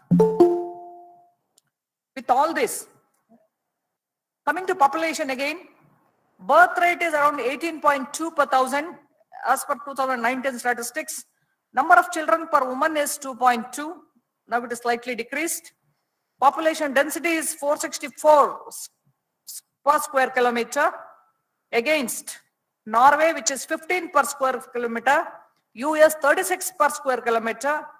Our neighbor China is 136 per square kilometer. I'm giving you all this data just to know where do we stand in this world with respect to development. If we look at all this, from this graph it is clear that if we can see, if we can so-called developed and underdeveloped and developing countries, finally I come to Human Development Index. Norway stands first with 0.957. Ours is very less, and we are at 137th position with respect to globe. So all this clearly indicates we need to develop. If we need to develop, what is the role of science and technology? The role of science and technology is an essential role. Okay, we cannot deny. You can see from the graph, China is spending roughly 2.8% of the GDP, United States around 3.1 or 2, and on the y-axis you have number of scientists and engineers per million population. We are somewhere at the below. Ukraine has larger, Poland has larger.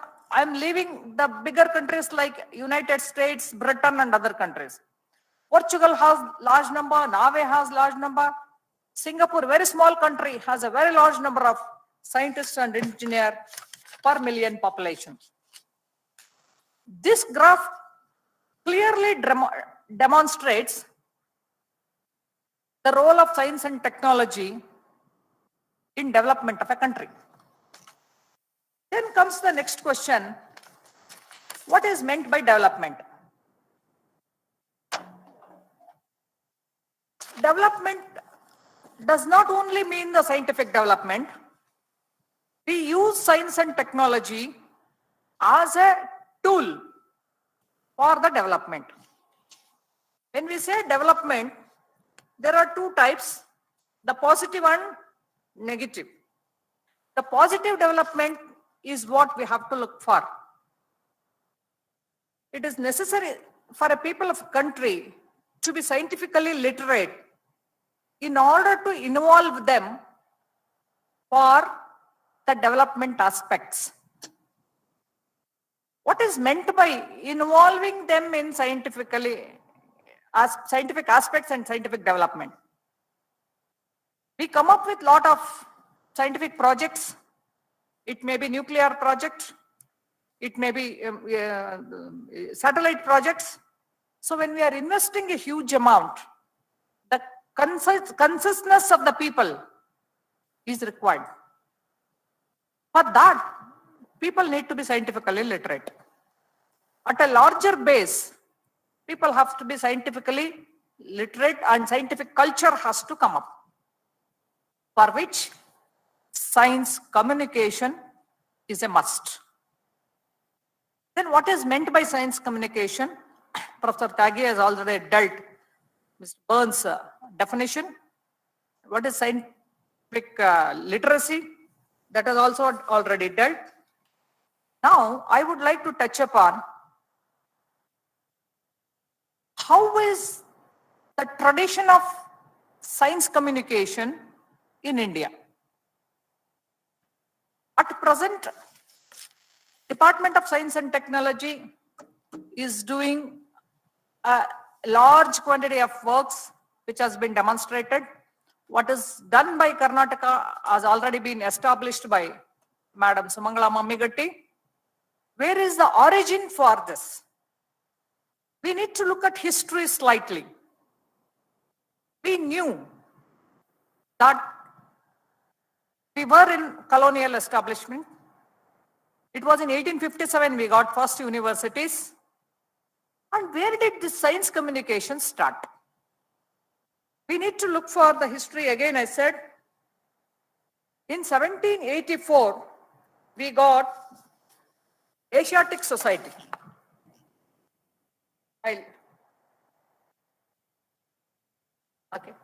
We got Asiatic Society. Asiatic Society had its roots in Royal Society of London and British Association for Advancement of Science. It was established by Britishers, for a mature scientists of British Raj. Indians were not allowed. So there was discussions among science. The symposia, seminars, all that we are doing have started in 1784. But we were not allowed. But later, after 1857, Indians, we realized unless otherwise we develop our own system, we cannot grow. So it is then we got IACS, Indian Association for Cultivation of Science. It is in this, even this association has got its inspirations from Royal Society, which was established in 1660s during Newton's era. That means they knew institutionalization of science, importance of science, its role in development of a national economy and human civilization. That was realized by us also, that is modern science is required. So then comes the question, didn't we have science in India? We had science in India. We have Aryabhatta, we have Bhaskaracharya, we had many more scientists. But so-called modern science, then what is modern science? After Copernicus that we have discovered, with a new idea and outlook at the world, we consider it as modern science. After 1900, whatever it has been done after Max Planck era, and what is the Einstein has done, all this is considered as, again, modern physics. These gave us a new eyes to look into rest of the world. So this was necessary to communicate to people along with research. So these things, whenever the institution was established, the part of the institution was science communication. So objective of the ISCS was to cultivate science in all its departments, both with a view to advancement by original research. Please look into that. And its varied applications to the arts and comforts of life. And then after ISCS, I'm just fast forwarding my information. Another aspect is Indian Science Congress. So the initial people who thought about the research in India, communication of science in India, were Mahendra Lal Sarkar, Rajendra Lal Mitra, and Ashutosh Mukherjee. Mahendra Lal Sarkar was a homeopathic doctor. Ashutosh Mukherjee was a mathematician and also the Vice Chancellor of Calcutta University. He was responsible for sustained science development in India through establishing science departments in India. Now I come to Indian Science Congress over a period of 100 years. Indian Science Congress was a moving organization. It has its roots in British Association for Advancement of Science. Every year it moves to one location from where it organizes the program and then research is communicated to country. If we see this over 100 years, the first conference was in 1914. Ashutosh Mukherjee spoke about Science Congress itself.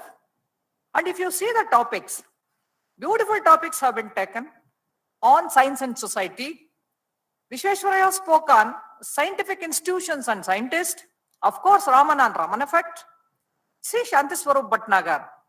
Give science a chance so that it can do wonders. And later, you can see Sheshadri, T.R. Sheshadri speaking on science and national welfare. Bhagavantam on 60 years of science in India. So as and when there was a chance, okay, the people at the national level have always considered importance of science communication in various platforms. The one biggest platform was Indian National Science Congress. In 1992, Science, Population and Development was dealt. Again, in the 100th conference, Manmohan Singh ji dealt on science for shaping the future of India. That is a current topic even for today. So likewise, Indian Science Congress is one of the most important organization in communicating science, both in research as well as for the popularization aspects. At the country level, Tagiji has already dealt, various policies have been brought out by the country to communicate science in a structured and in a large scale. The purpose, I will just move on these things. Okay. The most important thing is now, for the development of science and the science communication, we need two aspects. The one is popularizing. Excuse me, ma'am. PPT is not properly visible, ma'am. It is very much enlarged. Now, No, ma'am, it is same. the people are saying they could see.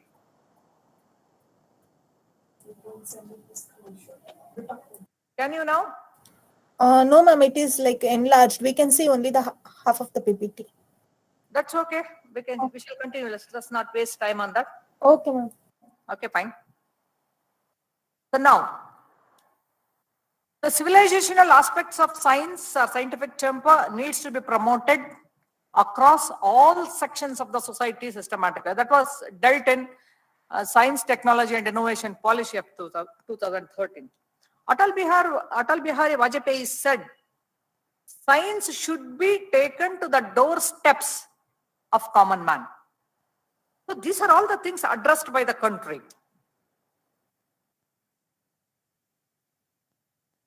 Now I was coming to communicate science, to take science to the next step.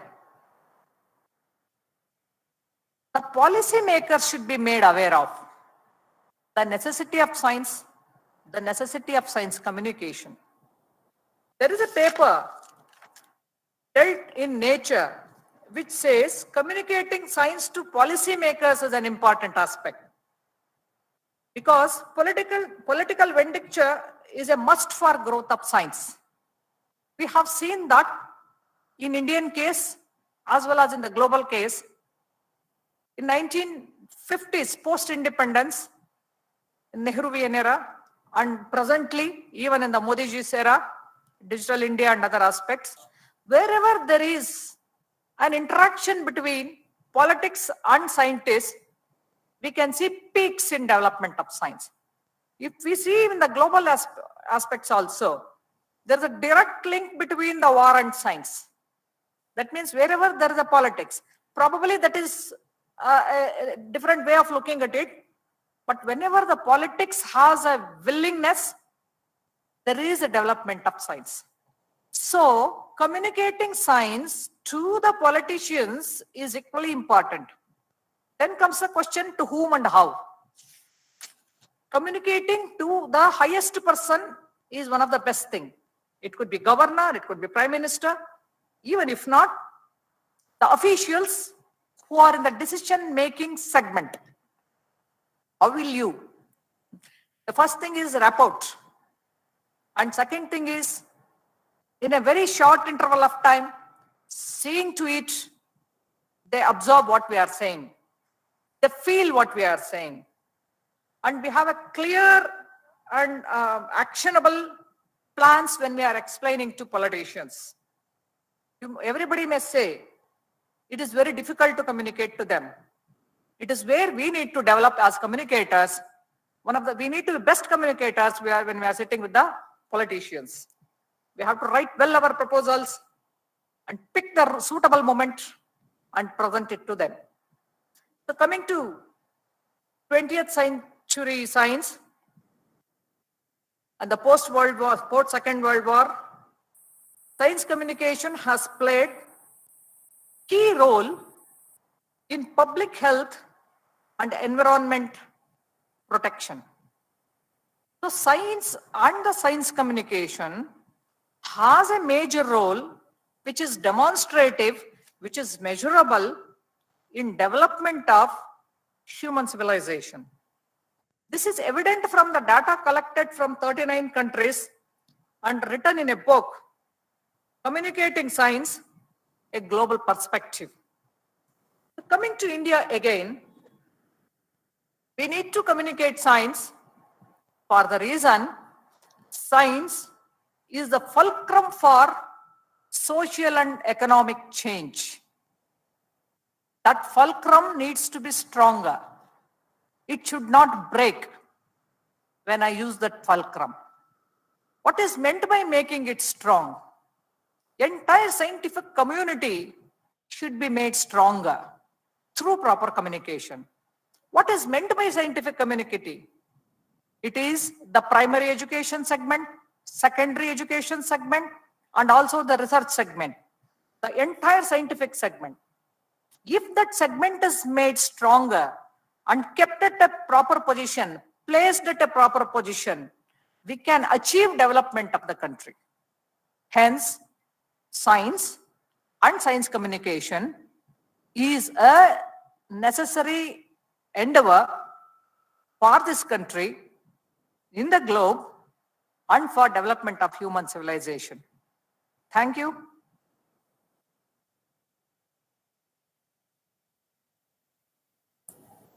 Thank you, ma'am, for giving information about how we can communicate a science to each and individual by selecting a segments wise.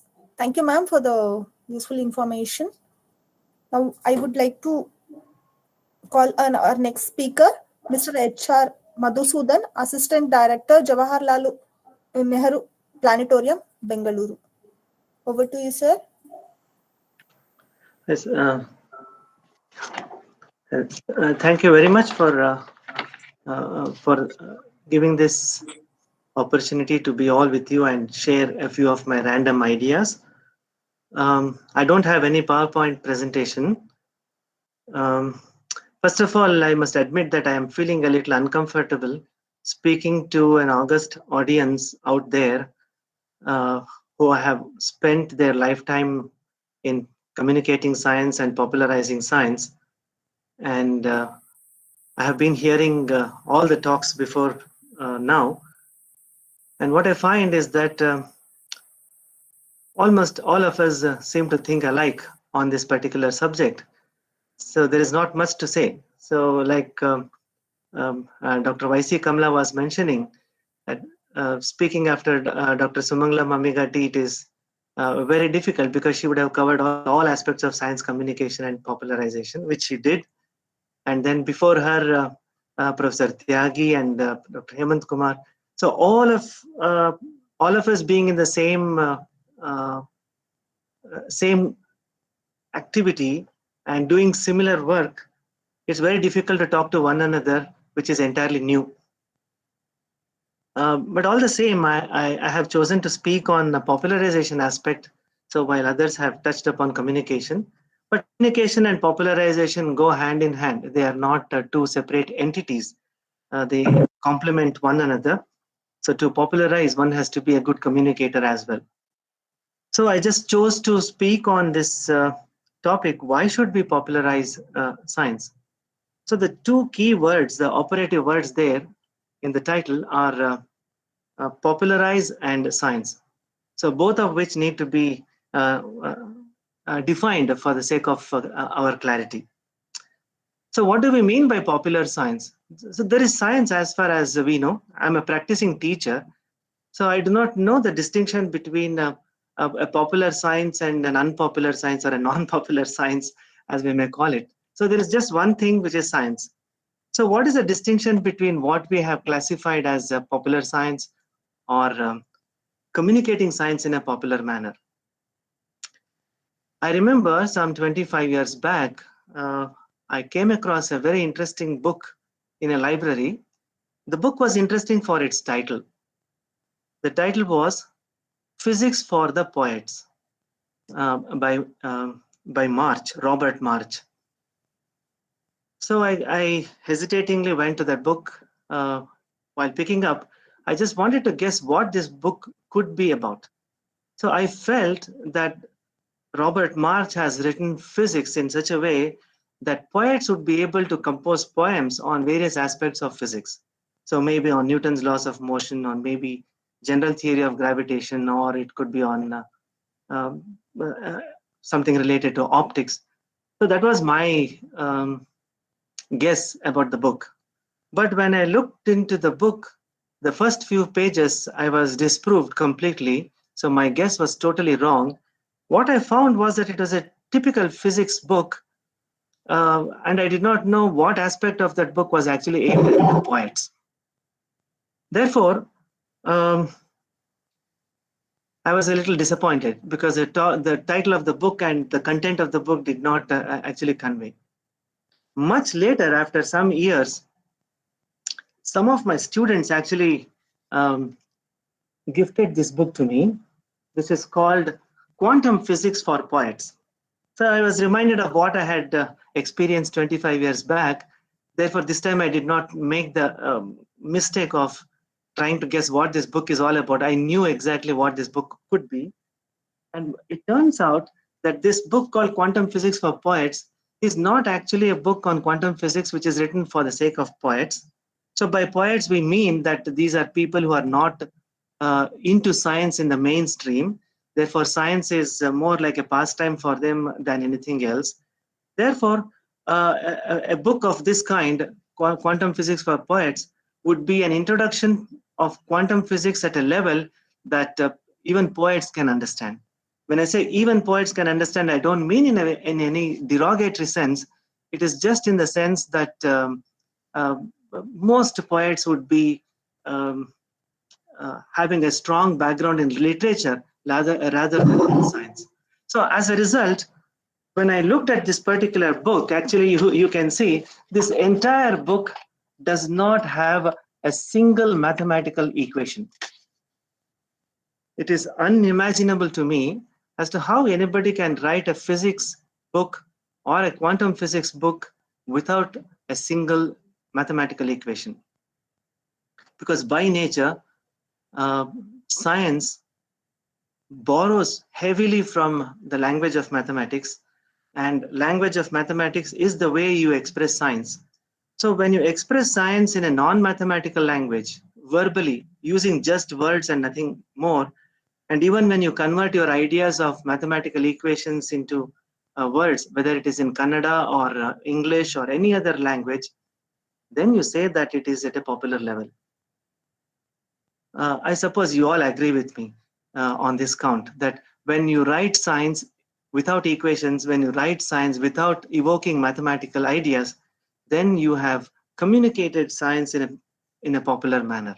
I mean, at least this is my understanding very broadly, because I have seen almost any article or any book which claims to be a popular science article or a popular science book does not contain equations. As a teacher, it makes me a little sad because it is impossible to convey the spirit of science without mathematical language. But all the same, when we say that non-mathematical way of expressing science is a popular way of expressing science or communicating science, it goes on to show that science with mathematics is unpopular, or at least mathematics by nature itself is pretty unpopular amongst us, right? So the first thing is in my title of the talk, why we should popularize science. So by popularize, we always tend to mean that we use a non-mathematical language to communicate science. But then I think Dr. Kamala as well as Dr. Sumangala Mamigatti made points as to how important it is for people to make decisions at some stage or the other. So these decisions are made by people at different levels and different ways, which I'll come to very shortly. But then without this mathematical background, a complete understanding of science in its purest form would not be there for any of us. I suppose you all agree with me on that count also. Now, the second point which I would like to make is about the science. So what exactly do we mean science when we popularize science? And what aspect of science are we popularizing? Now, on the one hand, you have science as a body of knowledge, as a body of facts, as a body of over a long period of time. And then we are a group of people who are conveying what others have done originally as communicators, as teachers. Now, science has on one hand the facts, figures, and that kind of information and the data-oriented body of knowledge. But the other aspect of science, which Dr. Sumangala also stressed, is the methodology of science. In fact, in one of the All India Radio programs that they made, they did talk about the methods of science, which is one of the most beautiful programs that I have ever been exposed to. I was a very young boy when I heard these All India Radio lectures, but they left a lasting impact. Now, when we popularize science, what I see, this is my personal opinion, most of the times we are trying to convey some of the recent developments in the fields of science and technology to common people. Again, I don't understand what we mean by common people. So every one of us is common people in one sense or the other. In the sense, if I am not trained in English literature, so for a professor of English, I'm a common man. If I'm trained in teaching science, for a science communicator, I am not a common man, right? So by common man, what I understand is somebody who is not trained in that subject rigorously. So we are trying to explain science, we are trying to take science to such people. And at the same time in the population, you also have people who are well informed in science, who might have gone out of science for various reasons, but still are very much interested in doing science. And they form an important segment of the society where decision making is important. So they could be administrators, they could be politicians, or they could be teachers of any kind. So what aspect of science do we popularize to prepare a society in which you have a good collection of people who not only understand science as a body of facts and figures, they also understand the method of science in the sense that the way you ask question, the way you go about answering the question through experimentation and so on. In fact, it is in the same spirit that I have asked this question, why should we popularize science? So for many people, it may not be a question at all. I mean, you have to popularize science because there is science. Like Hillary said, why did you want to climb Mount Everest? He said, because there is Mount Everest, so I had to climb. So there is science, therefore we have to popularize.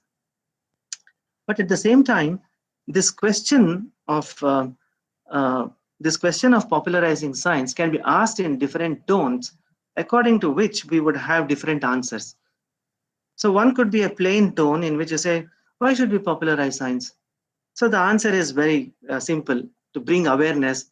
So ISRO is launching a few satellites today, and tomorrow's newspaper is going to be full of that information.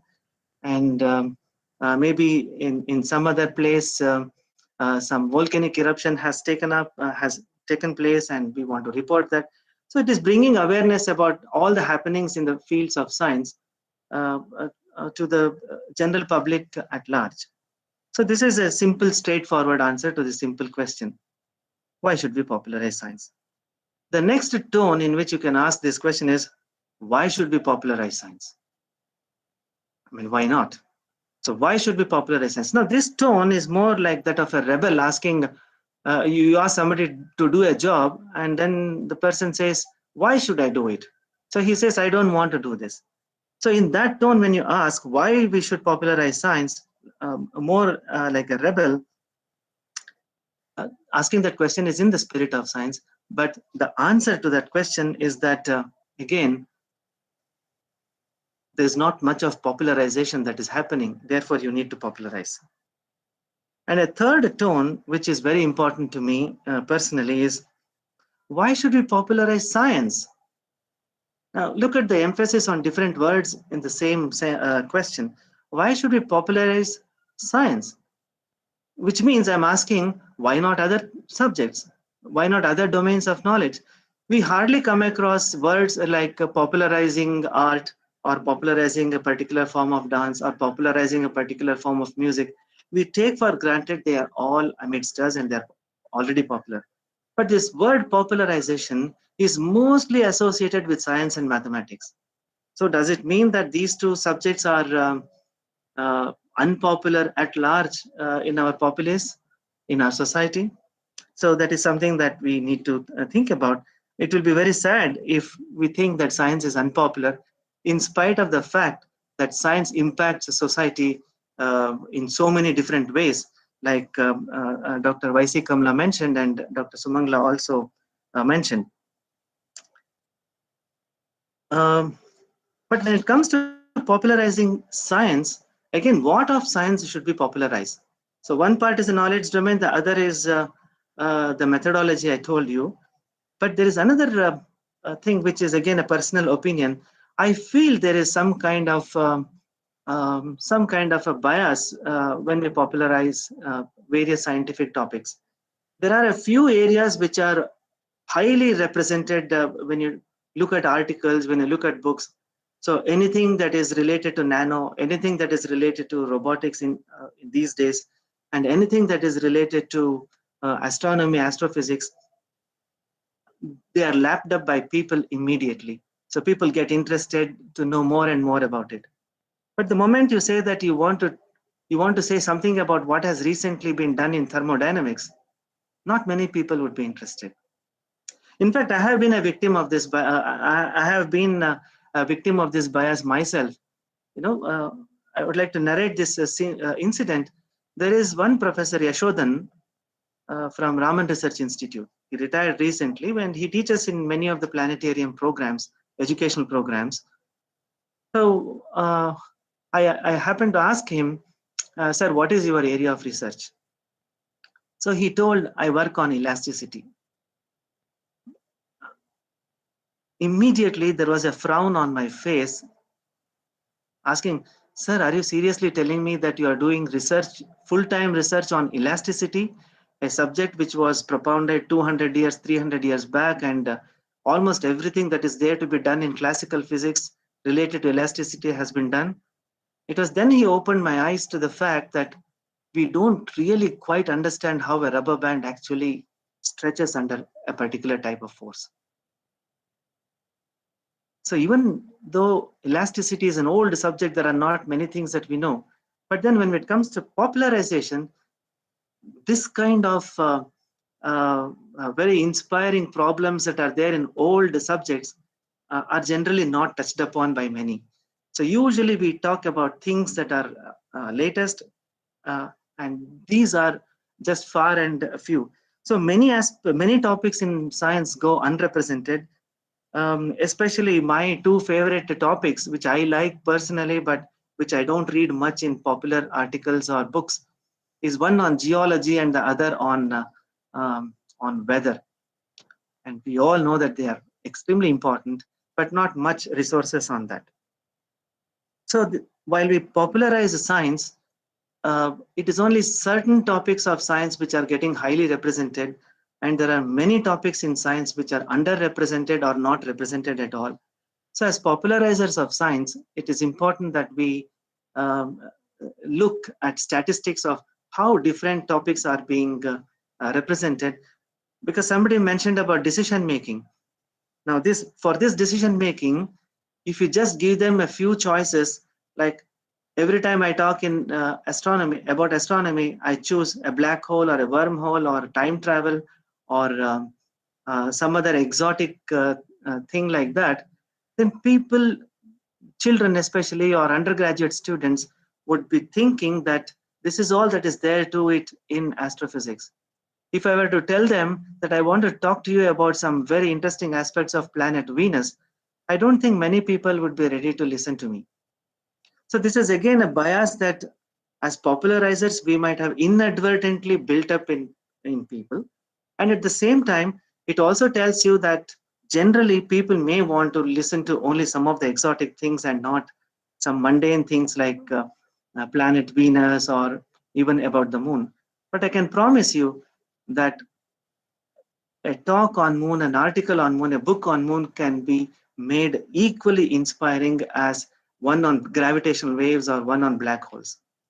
But then these are all areas which are not touched upon, mainly because we think they have been around for such a long time that everybody knows everything about it. So that is, to me, a little bit of a misconception. So we need to look into that part. Now, the last aspect which I wanted to share with you all is that the way we communicate science and the way we popularize science should leave the society with a lot of options to choose from. At every stage, we make decisions. As a young child, I want to decide whether I like mathematics, I like science, or I like English. Most of the times, children decide the interest in their subject based on the marks that they get. If they're consistently scoring high marks, say in English, they say English is my favorite subject. You can't blame them for that. That's only because they have not been exposed to the beauty of many other subjects and many other topics. So we need to popularize science in such a way that children will be in a position to say whether they like science or not like science. If they like science, what are the reasons for which they like science? And if they want to do something other than science, they should be very clear why they should be doing that. Now, this kind of decision making also is part of training in a scientific method of thinking. So this must be one of the aspects of science teaching in our schools and colleges. And at the same time, even in our popularization programs, if there is representation of all the subjects, then people will be able to decide better. And when it comes to undergraduate level, so by then students have already decided to do science. Again, at that stage, we need to empower them to decide whether they want to go into physics or chemistry or biology. Now, if you ask students, because we deal with such students in our planetarium programs, educational programs, we find that there is a large amount of bias towards physics. So people want to get into physics because it is a very romantic subject as far as science is concerned. And all that romance would be lost the moment you ask them to solve a Hamiltonian or a Lagrangian. Then they know that this is not my cup of tea. I came to physics and I made a wrong choice.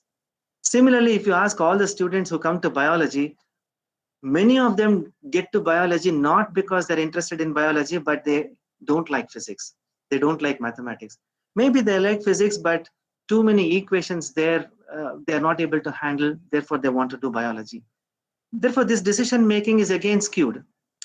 And thirdly, when people take to physics, it's most of the times they want to do quantum mechanics. They think there is nothing beyond quantum mechanics in physics.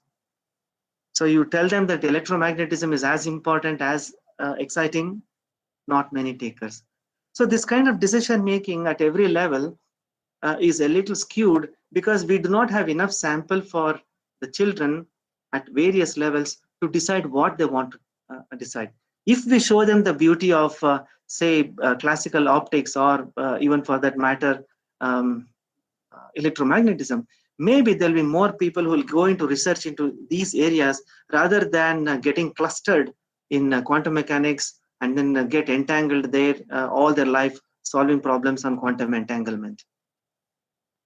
And in recent times, biophysics is one of the most looked up subjects in the entire world of science. But then, as far as the Indian scenario is concerned, biophysics is hardly introduced to children at undergraduate level. It should actually start at the high school level. Therefore, when we look into these popularization programs and the topics of popularization, biophysics, I can tell you with a lot of confidence, in the next 25 years, along with space sciences, biophysics will rule the world of science. So we need to gear up for that as well. And finally, when it comes to decision making, we have decision makers, policy makers, administrators. Some of them may be from a very strong background in science and some of them may not be, or some of them have a strong background in one particular branch of science and they may have to take a decision about something to be done in another branch of science.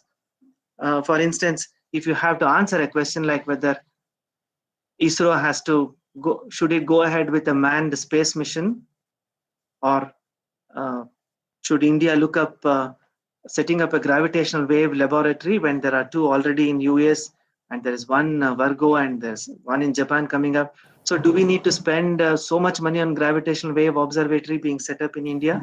So to make such kind of decision, I'll be done in 1 minute. I'll be done in 1 minute. Okay.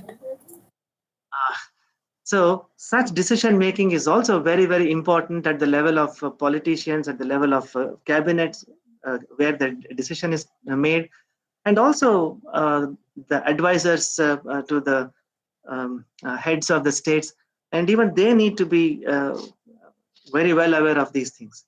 But we must remember that all these people who rise to the rank of advising at a certain stage, they would have gone through the stages from being a school kid, an undergraduate student, a researcher in a particular field, and then finally getting into administration. But at every level, you can't expect that all of them would have equal exposure to every aspect of science. So if we inculcate this habit of looking science in a very comprehensive way, right from the school level, from class 1 right up to post-graduation, then popularization will take care of its own. So the main point I would like to make is that if science popularization has to be done, it has to go along with the science education. Science education and science popularization cannot be divorced from one another.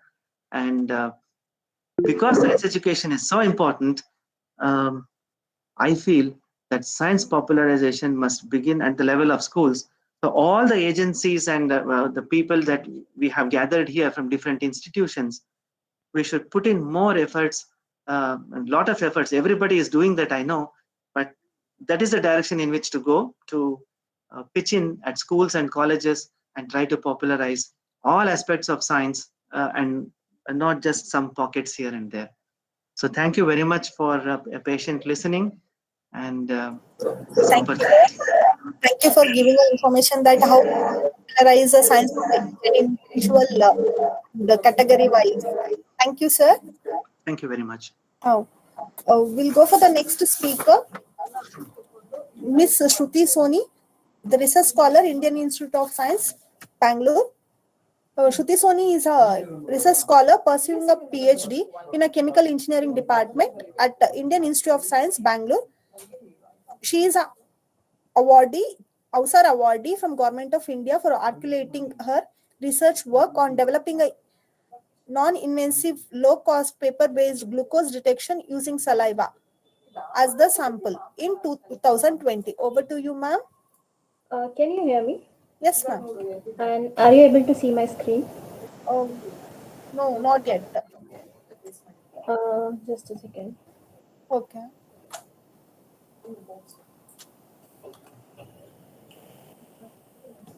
Can you see it now? Oh, no, ma'am. Yes, it is showing.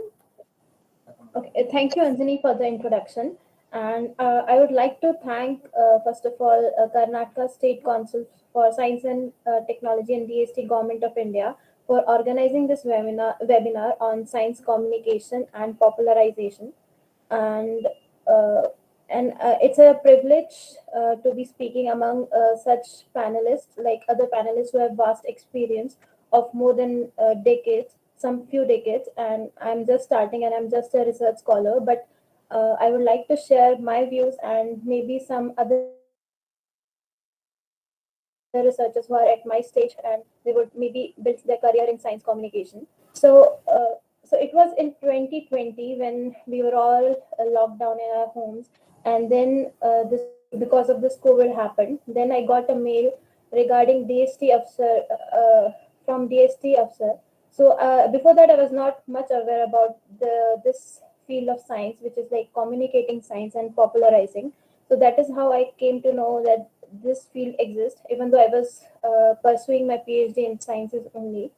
So this says that even though we have been a lot of organizations that are actively participating in communicating science, not all might be aware, but given that it's a very good opportunity to communicate their research and bring the research out of the labs that are happening in the labs. So, as most of my previous speakers have already covered vast aspects of the communication thing, this part of my I will try to cover up the talks that have already been covered in a speed way, so that it doesn't bore or it doesn't act repetitive, but it could act as a revision and compilation of all the things that have already been said. So, before moving ahead, what is science communication and what I understand and what it exactly is? So, we as a researchers are busy in their labs doing their researches and communicating. Most of the researchers are communicating their research among their own scientific communities in the form of posters, attending conferences, publishing papers. But it's very rare. I would not say it's very rare now, but it's like very now there's this science communication that is picking up where we need to communicate our research with the outside world. It could be journalists or the media persons, and it's not always one way flow of information that happens. It's like a two-way flow of information. It could be with the journalists and the media. It could be with the school teachers, school kids and the teachers, and most importantly with the policymakers, like government, with the governments and other people who are deciding the future of our country. So it's very important they understand what's happening in our lab, what discoveries and what important policies could be made using those discoveries. Various agencies, municipal corporations, and various interest groups. So most of the technology that comes into the business comes from where? It comes from the scientific community, the discoveries that have happened in the lab. And if there's not efficient communication between the scientific community and the businesses, then it will be like slowed down progress in the technology that we see now, and that would have an effect in slowing down the economic growth of the countries. And it also helps, the science communication also helps when communicating the scientific discoveries that is happening in the healthcare sector, be it vaccines, be it medicines. So it helps the patient to make an informed decisions what type of treatment they want to go ahead with, and what are the available choices of the treatments they have.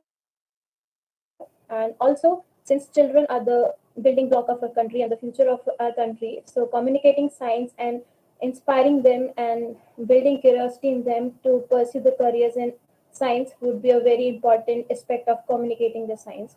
As I said before, that it's very important to communicate science with the business aspect, just to increase the economic aspect of our country. And as the term was said before, Madhusudan sir said about popularizing science. So popularizing science would be like is very important even in the general public, because and science communication is not only about informing and educating and raising awareness about the science related topic, but it's about engaging the people. It should not be a one-way communication, but a two-way communication where we get ideas from them, because it is the general public who are the end consumers and not vice versa. So they would know the basic deficiency in that they are facing, that this science could fill in this gap and cover up the aspects that are lacking behind. So, as already this slide was already mentioned by the previous speaker, why it is important to communicate science. So, I would like to even brought to your knowledge that even in Indian Constitution, Article 51A, it has been mentioned that it is the fundamental duty of every citizen to develop the scientific temperament, and that would help in a country like ours where there are several myths, several superstitions that exist till now, and it's very important to kill those myths so that our country progress and take advantage of the technologies that the scientists and all the people are developing. And very inspiring words said by APJ Abdul Kalam in one of his conferences, that even we don't even have to only target to the urban audiences, but also the people who are remote, who doesn't have the facility to the technologies to feel excited about the science, and they should step in and fill in those gaps and fill in those roles and learn science, and even like communicate further if they move ahead in the science journeys. And it will help the people to make informed decisions, because they would know that they would be more aware about the sciences and its importance and its fruit that it will give in their day-to-day life. And science should also communicate not only the technologies, but also communicate that we have to bring all the technologies, but we have to keep in mind its sustainability, and that we have to take the responsibility that it's not damaging our planet while communicating science or while taking science ahead. And just to motivate the students to embrace science as a profession. And it doesn't have to be like that a person has to be a formal trainee, a formal degree a person must have, but even an imaginative citizen could form a very strong building block in taking the country ahead in terms of communication, in terms of science, and not only science and even like other sciences. The science doesn't have to be limited to biophysics or chemistry, but also political science and all kind of science that would help in building this nation. So I would say that we don't only have to reach out to those who are curious, but especially to those who are left out. So why it's necessary and why it's important to bring understanding of the science and to increase the science literacy in the nation. As I already mentioned, that public should make some fact-based and scientific evidence-based decisions that could be involved even in casting their vote. Where they have to be critical about the government and their policy, and they should not just blindfoldedly trust them. And since general public is the ultimate consumer of all the innovations that are happening in the scientific community, the general public must be aware of them, and they should be aware of all the possible benefits as well as the risk that these scientific discoveries might have. This scientific literacy would also help upon discussing the hot button issues like the climate change, various industries that are emitting things that are not good for the climate. And there has been a lot of controversies in some of the countries where they debate whether we should take vaccines or not. So that being scientifically literate would put them pressure that yeah, vaccines are very important. to ongoing pandemic like COVID, and also carbon emission and nuclear energy. And scientific literacy would help them to inspire to pursue career in science. And there, during COVID-19, there was one the advancement in technology not only brought scientific literacy, but it also bring a lot of miscommunication and often referred as infodemic. So this communicating science, putting yourself visible to to the public, would help in building resilience to the misinformation, the several myths that came during COVID-19, and some other things as well. Uh, Also, the science doesn't have to be communicated with the general public only. It could be communicated with peers who don't have, as mentioned in the previous talks, a person could be expert in biology, but he could be not so much expert in physics. So one should know, like one should have a basic knowledge about, and this could be achieved using communication, and this would also help in developing interdisciplinary research that would help take countries ahead. And not only that, general public could also contribute to the technological advancements and innovations. And even if someone is not interested in having a career in science or pursuing career in science, but having a scientific literacy would help them to appreciate the beauty, the wonders, and humanity of science. And I would say that science communication is an important transferable skills that I would believe that most of the researchers in future should possess. Now, coming to the part like how one could communicate science effectively, one should believe that your science, while you're communicating science, you should know your audience, since it could be a variable audience, one who is not so much expert but have a simple basic understanding of science. One could be someone who is a child and who's a kid who is just starting their school, and you have to create curiosity among themselves. So you have to simplify accordingly your data, what you are trying to communicate. You have to be brief. You don't have to give a lot of information and lose the audience from yourself. You have to be brief. You have to be concise. You have to avoid any scientific jargon, because these scientific jargons would again make you lose your audience. Once you lose the audience, it's very difficult to gain them back and try to understand things. The other thing could be make viewing easier. So it's always pleasant if you have something which is like eye catching, that would gain attention of your audience, and that will help you make transfer of the information easier. And it's also said that people often retain more than 65% of the information if they have some relevant images or graphics attached to it. Also, it's often said that in order to communicate science, you should always believe that the person whom you are communicating is like a 5-year-old child, and you have to explain him in simpler terms and more information. But he don't convey more information which a person can't digest. And also, it's information. While communicating the information and while highlighting the importance of the science, you should refer to the information that is uh, applicable to a wider audience. So that will help in taking that technology further as compared to particularized science. And the proof of coffee says that if you whether can you explain your research during a time where you can drink a coffee. So if you're going ahead, and let's say, since I'm in a college and I take this opportunity whenever we dine in mess, I take this opportunity to know a person from other branch whom I don't have an experience, to know what they are doing in their labs. And it's also help in building understanding of what's happening in other fields along with my own fields. And it helps in communicating two-way communication, where we can communicate what's happening in my field and what's happening in their field. So there are widely available channels that could increase this outreach of scientific research. Several of them have been covered by my previous esteemed speakers, but just to give a general compilation of all them. So one has to know your audience. So it is said that don't only research the topic that you are speaking about, but also research about what kind of audience you would be attending to, what are their motivations, and what would resonate with them.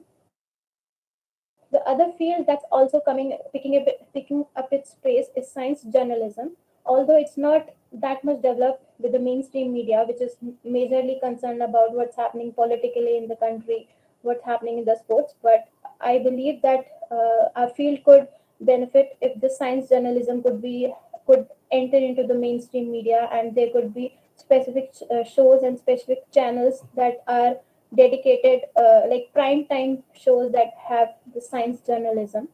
One could also take into consideration about, like, it's always interesting to hear about science if they're communicating by telling the story, if there's a humor, if there are some metaphors that could attract the audience attention.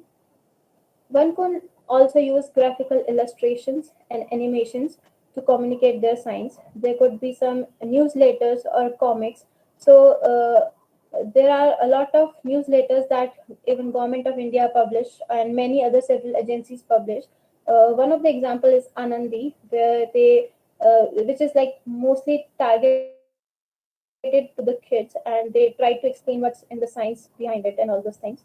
And there could be more shows like radio podcasts that could be posted online on YouTube or different government channels, and some TV programs. And there are several scientific organizations from which are actively participating in promoting the science communication. So there could be, so we as a researchers are trained while doing our PhD to how to write a scientific paper, but very rarely we are trained in how to communicate our science to the general public. So there could be more. So I have attended some of the workshops that were organized by Vigyan Prasar, DST, and several other organizations. So there could be more of these initiatives, and more awareness could be uh, generated in scientific community about such organizations. There could be there are some public engagement and outreach programs happening. One such example is Open Day, that is before COVID, that was organized every year, where large school kids, large public of Bangalore used to come out, and all of the departments used to have these pandals where used to show all those experiments that were happening in the kids, that were happening in the research lab. So all the research were taken out of the labs, and they was widely available for the public to view. Mainstream science based movies on, so we have seen a plethora of movies that are coming for the sports personalities there. And recently I came across a movie, Rocket Boys, which is about Dr. Vikram Sarabhai and Homi Baba. So it gave me an insight of what such scientists were. So more such scientific movies could come out in the mainstream Bollywood movies, and it could inspire like more people to join this scientific beautiful field. And there are some mobile scientific labs that are that goes in the rural areas, and they inspire. Excuse me, ma'am. Yes, ma'am. Ma'am, is it possible to conclude in 5 minutes, ma'am? Yeah, Because yeah, we are yeah. running out I of will time. be, I will Thank be you, done ma'am. in 5 minutes. Okay, ma'am. Thank you. So, and there are several science cafes that are organized even in collaboration with NCVS Bangalore. There's one where people, even the general public and the scientific community, gather in cafes over a cup of coffee and snacks, and they discuss about what's happening in the science, and they try to communicate the science. And there's this Chai and Wire from Tata Institute of Fundamental Research, Mumbai, which organizes a lot of such talks. And social media. Social media has played a very, very, very important role in communicating science. It's easily accessible. Even kids are on their social media these days, so they have played a very important role, and I believe that they will play a very important role in taking the scientific communication to another level. Last slide that I had, and this is I would like to say that this science communication doesn't have to be a one-way channel where we are just passing on the information to the general public. It has to be, we have to increase the degree of active participation. So passing on the information would just mean that you are just bombarding them with the information. I don't know whether they would need it, they would think upon it. It's just like they are being given pamphlets or something like that, a plethora of information. Whether they are involved in that is a question, is a concern. There could be two-way communication where there is an engagement, like all parties, receivers and givers, are participating actively. One such example is Science Cafe, and then there's an involvement, which is a co-creation that all parties are influencing in the research article. So now, example is citizen science. So what is citizen science? It involves public people who are not researchers, but they are helping the researchers to investigate a particular question. Let's say, for example, a researcher is doing a survey on the weather forecast, is doing a survey on quality of water in the lakes. So these general public would help them in collecting the data. They can help in analyzing the data. In this way, it will help the general public who would not have an access to such research questions, and they would be involved in such, and this would help in increasing their scientific temperament. So, with the advent of this scientific citizen, where the people have also started taking an active role in the pursuit of this knowledge, it is for us scientists that we have to ensure that we are not left behind then. So maybe I will just skip this part. So this was research that is happening in my lab. It's about point of care diagnostics. So I'll just give you a brief about it in 1 or 2 lines. So in our lab, what we are trying to do is we are trying to make a disposable paper strip for the glucose detection from human saliva. So the conventional methods involve pricking your finger, and that involves a lot of blood. And many people are are against this, and they don't therefore monitor their glucose level because it's invasive, it's painful. Therefore, we have tried to use a non-invasive methods, which is not painful, to monitor this glucose detection in the saliva. And we have come up with a strip that you just have to put that strip in your mouth, and the glucose present in your saliva would give us a reading that whether you are uh, diabetic or not. And it is like a very user friendly option for the people. And why did I include this research topic in my this? Because this is the starting point where I started when I came to know about science communication through DST award, where I wrote an article communicating my research that is happening within the walls of my research laboratory to the general public, and in a very simple language, to help them being aware of such research happening in the country. And with this, I would like to conclude my presentation with the quote that science isn't finished until it's communicated. So I hope that with this set of talks, researchers among us would be who are in my age and in my level of experience would be motivated to have some careers in science communication and journalism and help popularizing science in our nation. Thank you. Thank you, Shruti. It's Thank you. a great opportunity for us to listen your work and your story. We are expecting a story as well because of the shortage of time. I know you cannot able to tell the story also. Definitely, all will be searching your story and reading it definitely. Thank you, Shruti. Thank you, ma'am. Oh, okay. Now I invite Mrs. Priyanka, Project Associate KSCST, to deliver a vote of thanks. Yeah, good afternoon to one and all. And it's my immense pleasure to uh, deliver a vote of thanks, that to thank everyone who have made this program successful.